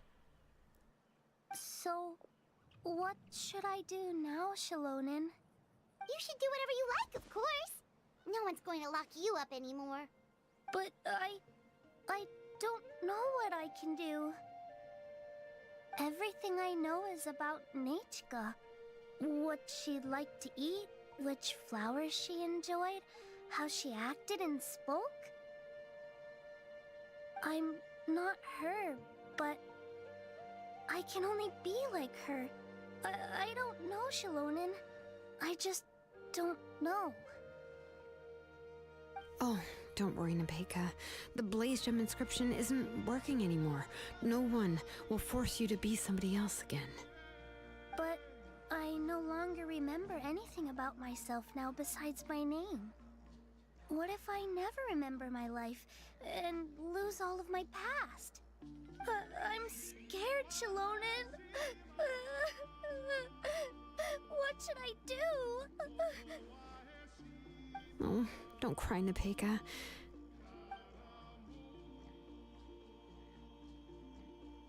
Here, take this. I took some ore from Tlasoli's collection and made this as a mold. A Blaze Gem inscription! You can make them too? Oh, of course not. It's just a pretty piece of stone. Take it. I've engraved your name, Nepeka, on the top. This is your first blessing, the one you received from a pair of people who loved you with all their hearts. It has always protected you and stood over you. For all of past, present, and future, it's never strayed far. But I don't even remember the names of my parents. I don't remember anything.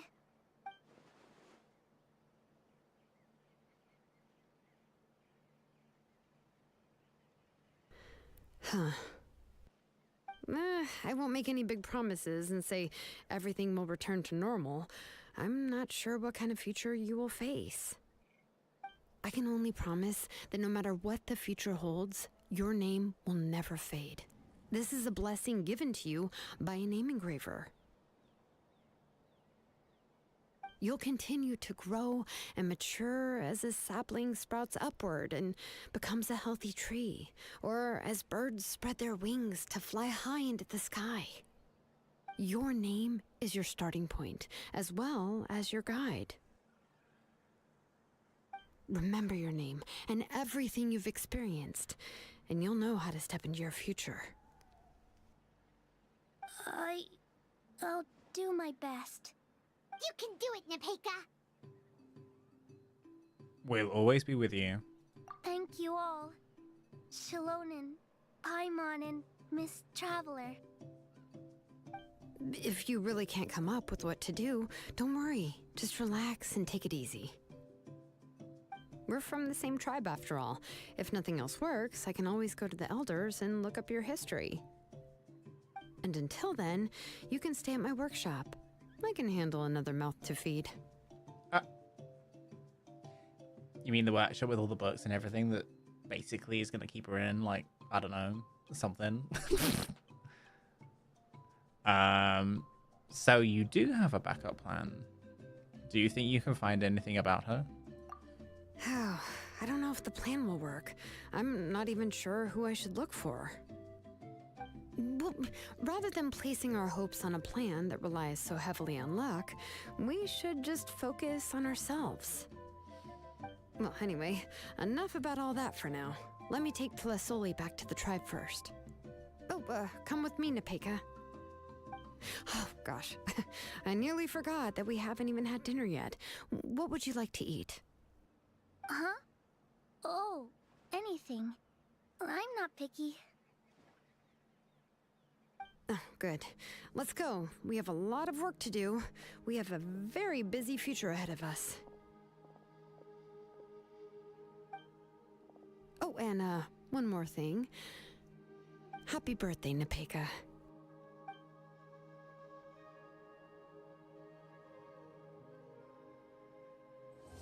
Aww.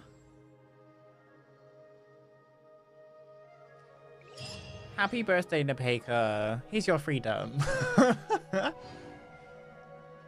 Oh. Visit Xilonen's workshop again the next day?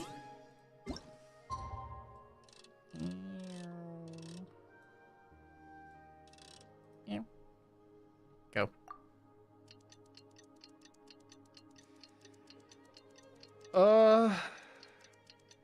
I knew something was up with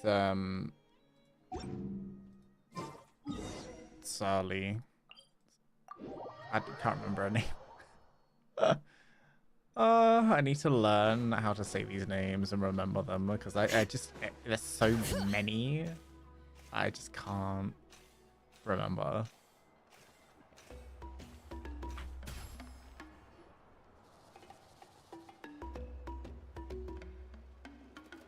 Oh, you're here. Everything's been taken care of now. I was just about to go have a rest. So, what about Tlatzali? Will she be punished? Well, the tribe is still discussing that. I mean, not many have ever used ancient names to commit a crime. Pakal will have a lot on his plate. What I do know is that Tlasoli's workshop will be closed permanently, and any remaining incomplete Blaze Gem inscriptions will be completely destroyed. Oh. And as for the completed Blaze Gem inscriptions, I'll be handling them, which, whew, yeah, yet another hassle to deal with. Anyway, at least her ancient name is fine. Otherwise, we'd have a real mess on our hands. Oh. Oh, and speaking of ancient names, I actually have some good news. The memories that were absorbed by the Blaze Gem inscriptions can be restored to their owners. Now, once all the Blaze Gem inscriptions stop working, the memories will return to their respective owners. So everyone's memories of Nechka will come back? Yeah, that's right. Huh. Wait, now that I think about it, in her attempt to get Nechka to come back, Auntie made the entire tribe forget about her. Now, Nechka really is gone, but everyone is about to remember her. Phew, what a bizarre turn of events. How's Nepeka doing? She's resting in my workshop. I contacted others from the tribe and told them about my plan to conduct an official investigation into her history. The tribe hasn't responded yet, so I'm planning to take her in for now and teach her some crafting skills. But that's for another time. For now, she should just rest and sleep. After all, she's got a busy future ahead of her.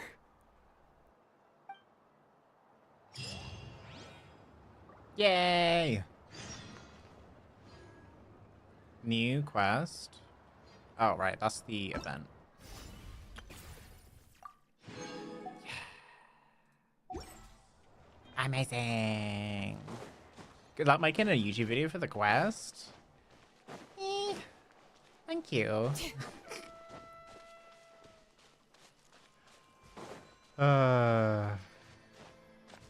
This is a really good quest. Again, Genshin does it with the whole sort of like dark storyline redemption arc. And it's nice to see. Oh, this has been updated. Oh. You recovered a true soul alongside Baraka, and you wish that soul happiness from here on out. Aww. Oh, these are all the ancient name bearers. Wait, no, there can't be.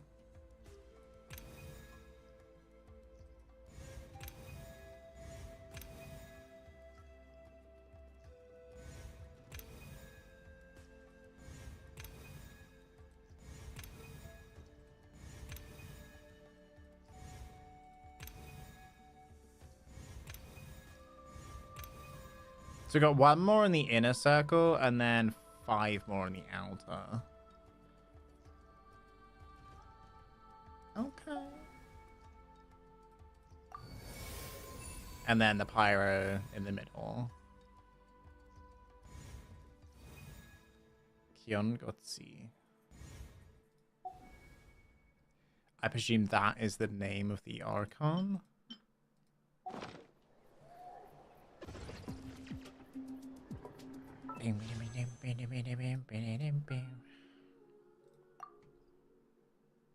But that was a really good quest. Very dark.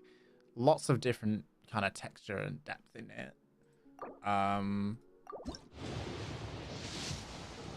Yeah. And we got the new weapon.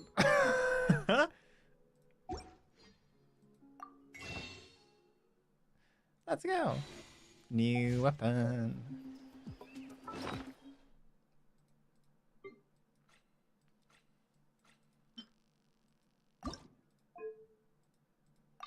Actually, no, I've got to save that. We'll level that up another time. I'm trying to get this weapon ready for Xilonen, so... Where is it, though?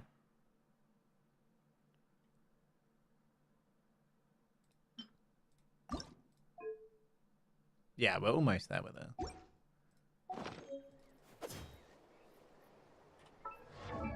But yeah, that was a really nice quest.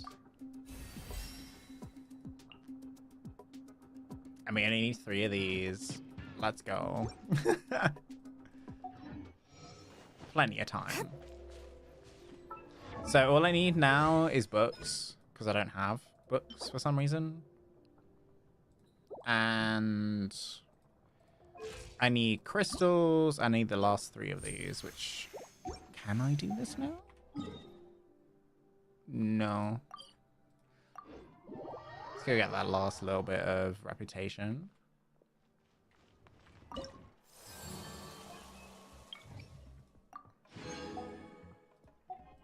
Already finished it, so, you know. So I imagine in 5.3, 5.2, we're going to get the other part of Natlan.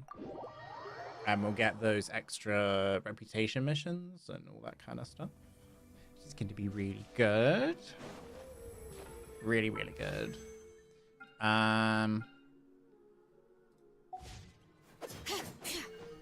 As well as more Tribal Chronicles. I'm really excited to see what Sitlalius is like. I'm really excited to see what Castus is like. And I imagine we'll get one for... Will we get one for Auroron? We might do, considering he is one of the people. But at the same time, we might not, because... Maybe it won't be Sitlali's, maybe it will be Auroron's. And then we'll get a Silali story mission, like a traditional one. I have a feeling that that's how it works.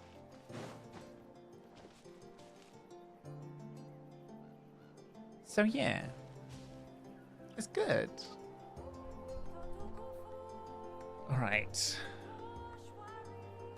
That was kind of all I had planned for today's stream.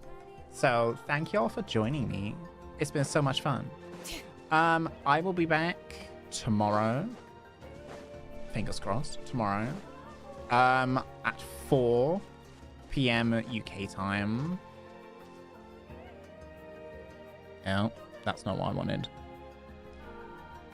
At 4 p.m. UK time, and then we'll be doing some horror games. We're going to be doing some Silent Hill 2. And it will also be the start of, well, sort of. I haven't finished it yet. We're going to do like a little like subathon, spookathon thing for the end of the month. But I need to finish off making the goals and stuff. So tomorrow will technically count for it, but I need to finish the last few bits and bobs for it. So I'll let you know tonight, if not tomorrow. So yeah, that's the plan. It's going to be very spooky themed. We have a lot of games that I do want to play as part of what we do. I'm going to make Fridays our special horror game days, and then we're going to make we're going to do Saturdays, Mondays, Tuesdays, Thursdays, Fridays, Saturday. Yeah, that is our schedule for the moment. Fridays will be later than the rest. I'm trying to aim for like a 2 p.m. start for the rest of them, and then on Friday it'll be a 4 p.m. start, so we get like the mood right for the horror games. We'll be doing Silent Hill 2 tomorrow, and then we'll try, if we don't finish it tomorrow, we'll continue on Saturday, and then we'll jump into either Genshin or Star Rail or something to do something. I think we'll do Imaginarium Theatre if we do find time for it tomorrow, on Saturday. So yeah, it's gonna be good. So we'll be doing Silent Hill first. We'll then do Resident Evil hard mode next week. And then I have some other games. We have Don't Scream, which is that game where you sort of connect your microphone and you go into a simulation thing and you just kind of go around and get scared by it. I also might do a DBD community day, so if people want to join for DBD, they can. What other horror games have I got? We could do Beyond Two Souls. I wouldn't really call that a horror game, but it more of a thriller, maybe. We also have Detroit Become Human. I want to try Hellblade: Senua's Sacrifice. So we got like a few games, and I think one a week will be pretty good. And then we're gonna do the final Friday as like a sort of main sort of day of streaming, and we'll sort of push for these goals. And a lot of these goals, I will say, are to be like future streams and things, or future things I should stream in the future. So things like, actually, what is on the list?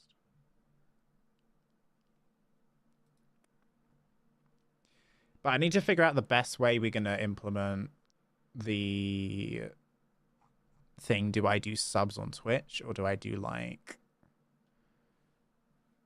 donations? Maybe we do donations. Or maybe we do Patreon. Because I do have a Patreon. You just can't do gift subs on Patreon, that's all.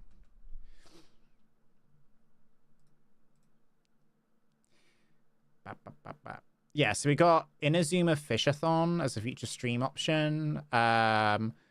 Genshin cooking streams. We take like a couple of the like natlan dishes maybe, and we make them. So like the dinosaur crackers, things like that.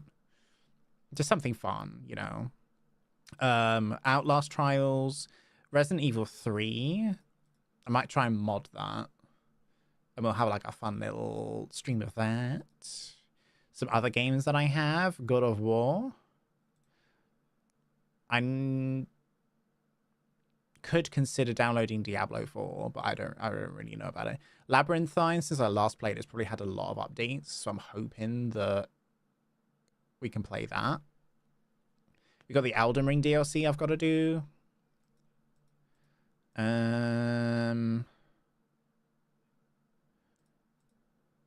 I was thinking of maybe getting Castlevania Lord of Shadow 2. To tell us your Elden Ring stuff. So I was going to use my mage for the DLC because I haven't done it yet. And then I started another character that was more melee based that I never finished. Like we started it on stream and then I never played it again. So I want to continue with that.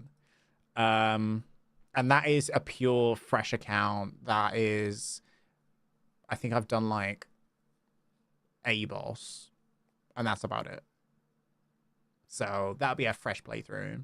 We also have 2 Witcher games that I have never played. So we got the normal Witcher and then we got the Witcher 2, which we can also play. There's like other games that I want to play, but I'm trying to like come up with some better ideas for sub goals or goals. Why are you giggling? And I was thinking like I've got some spicy bean boozle beans, so maybe like every 5 subs I take one, and then maybe like a shot every 10. I don't know. Did you make that character goal? Make that character goal. Character guide? What do you mean? Well, for Xilonen? Well, today was just about building her. So we've been fighting the boss for her. We've got to do it like one more time. And then she needs the books which are on Tuesdays and Fridays. She needs the set from Natlan, not the Onyx, not the Obsidian set. It's the other set. What's it called? The Hero of Cinder City set. That one. I have her on Flute of Espitzel, but you can put her on her signature. I think basically any weapon that gives defense as a main stat is a good option.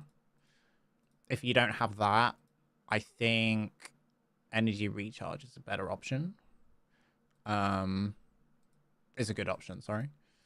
Focus her burst and her skill, and then her normal attack. C2 is where she turns from just a support to like a better DPS. You'll see what people say after a week. But this is what they're saying already. Like, you get her talent books on Tuesdays, Fridays, and Sundays. You get her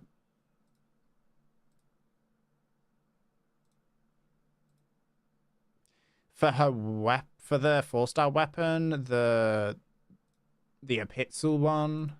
That's on Mondays, Thursdays, and Sundays. Is she like a support for Farina? No, so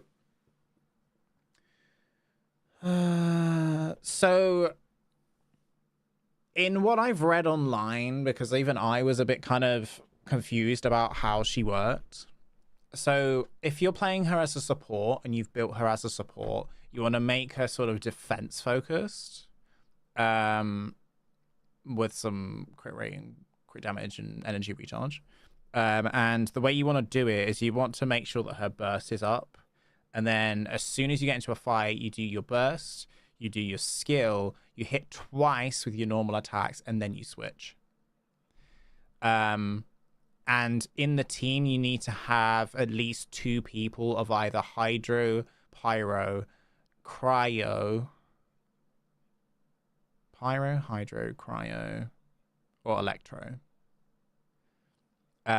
You can build her as a pure DPS, in which case you want to put her with 2 or 3 Geo characters. So you essentially want to have at least 3 Geo characters on the team. At which point, so if you pair her with people of other elements, it will boost them. If you put her with more Geo characters, it will boost Geo damage. That's what my understanding is. The initial recorded source sample within each sampler will be Geo, and for 1 Geo sample will be changed to that corresponding element. The Geo source sample she carries will always be active after unlocking her passive talent. Echoes. Xilonen can trigger said passive talent's effects to regenerate Noxel points for herself. When her Noxel points hit her maximum, she will consume her Noxel points and activate the 3 source samples she has on hand for 15 seconds. When the source samples are active, nearby opponents' correspondence elemental res will decrease. Source sample effects of the same elemental type do not stack. Xilonen can trigger these effects when off-field. Continuously consume Night Soul points. When these points are depleted or if used again, this Night Soul's blessing state will end. This state has the following traits. Switches to the rollerblade mode, increasing the movement speed and climbing speed. She can also perform high-speed leaps in Ocelot form while climbing. Night Soul Blessing has the following restrictions. When in this state, Night Soul points have a 9-second time limit. After this limit passes, her Night Soul points will immediately expire. After Xilonen's Night Soul points have expired, while she is in the Night Soul state, she will no longer be able to generate Night Soul points via the passive talent Echoes. And Echoes is... if Xilonen has at least 2 source samples that have had their elemental types changed, she gains 35 Night Soul points when her normal or plunging attacks hit opponents and can be triggered once every 0.1 seconds. If Xilonen has fewer than 2 source samples that have had their elemental types changed, her normal and plunging attacks deal 30% increased damage. So basically, the first one is if you have people of other elements, it increases her Night Soul stuff. When hitting with normal or plunging attacks. And then the other one is her overall damage is increased by 30%. And I believe that is improved if you have C2.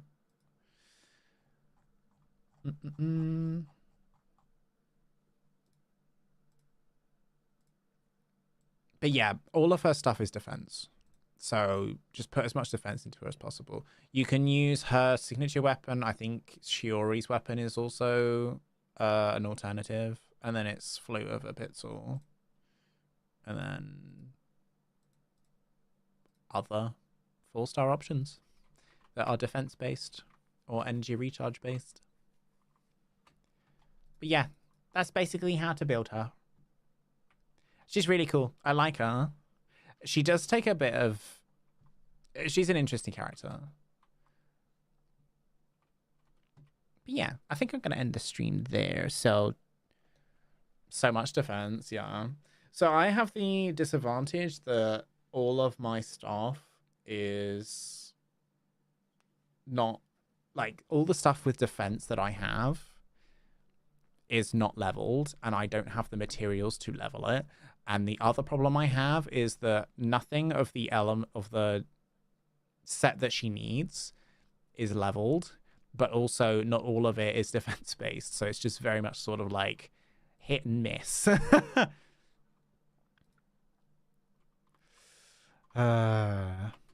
So when we come back to Genshin, probably next week. So the plan is tomorrow is we're on Silent Hill. Saturday, Silent Hill / this. We'll probably do Imaginarium Theatre if we're on this. Monday and Tuesday we'll be on Star Rail doing the War Dance event and the other event, the festival one with the funny Rubik's cubes. We'll be doing that one. Thursday, back on Genshin. We're probably going to do the event that's out now, the Aphid event. And then we'll just, I don't know, farm and just chill and do stuff. Maybe I'll do some account reviews if people want me to review their Xilonens. And then Friday, Resident Evil. Saturday, Resident Evil, and maybe we'll jump back into Star Rail because we've got MOC and other things to do. I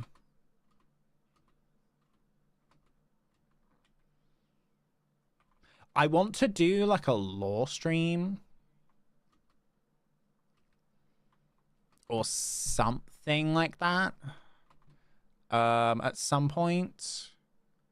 Do I have to sign for an account review? I'll probably just do it as like a channel point redemption or something.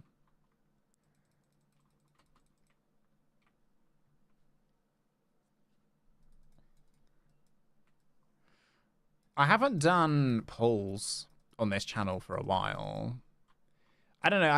It takes a lot of work to set them up. So maybe we just find a simpler way of doing it and we just have like a channel and you just post in it. You don't sign a form or anything. And we just like delete as they're done. I'll figure it out. We'll do something. We'll do something like that. But yeah, that's kind of the plan. Also, Poppin, thank you for the 7 months at tier 1. Thank you so much. Hope you enjoy the emotes. I need to update the emotes. But I hope you enjoy the emotes. Yeah. I can't think of anything else off my head.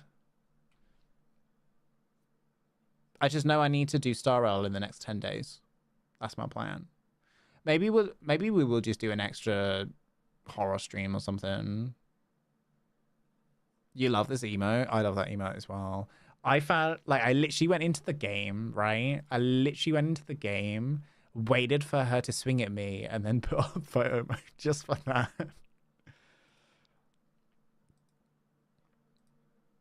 It was such a moment. What I do want to do, though, is I want to make some proper, like, emotes. Maybe we'll do an art stream and I'll just make some emotes or something. Oh, yeah, other games I have installed. I need to continue my Baldur's Gate playthrough because I haven't. I went on holiday and I was really into it before and I just haven't gone back into it since. I might remove Fallout 76 from my system because I'm just not playing it. I don't know. I've sort of gutted my computer of games that I just wasn't playing. And maybe I need to gut it some more. Because like there are games on here that I don't touch. So like Elder Scrolls Online, I keep it on my system in case I go back into it, but then I never do. So I'm just like, maybe I'll get rid of it. Maybe I'll get rid of it.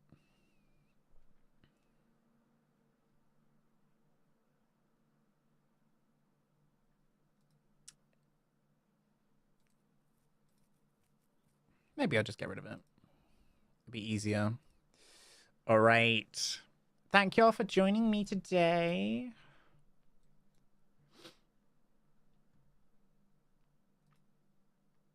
Let me see if we can raid someone.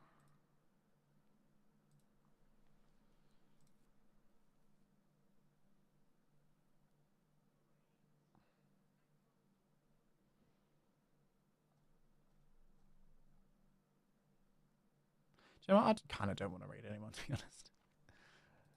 I always get to, like, raiding someone and I'm like, I don't really fancy it, actually. All right.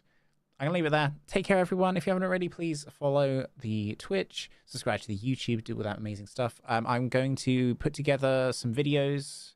I'll put them out at some point. I have, like, footage from all the way back from the Fontaine Archon quest. So, yeah, maybe we'll do some of those videos. I really need to go back through everything and just get it sorted.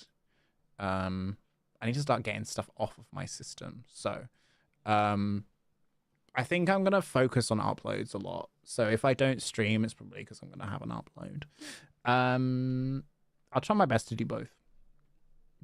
But things are getting crazy in life. So, yeah, follow, subscribe. Go to my socials on Twitter, Threads, all that. Just follow there as well. If you'd like to, you can subscribe to the Patreon as well. I don't really post much on there. We don't really have a audience over there at the moment, but I want to do something about that. I also have another project that I want to do, so I'm going to be doing that as well. I'll let you know about that one as well.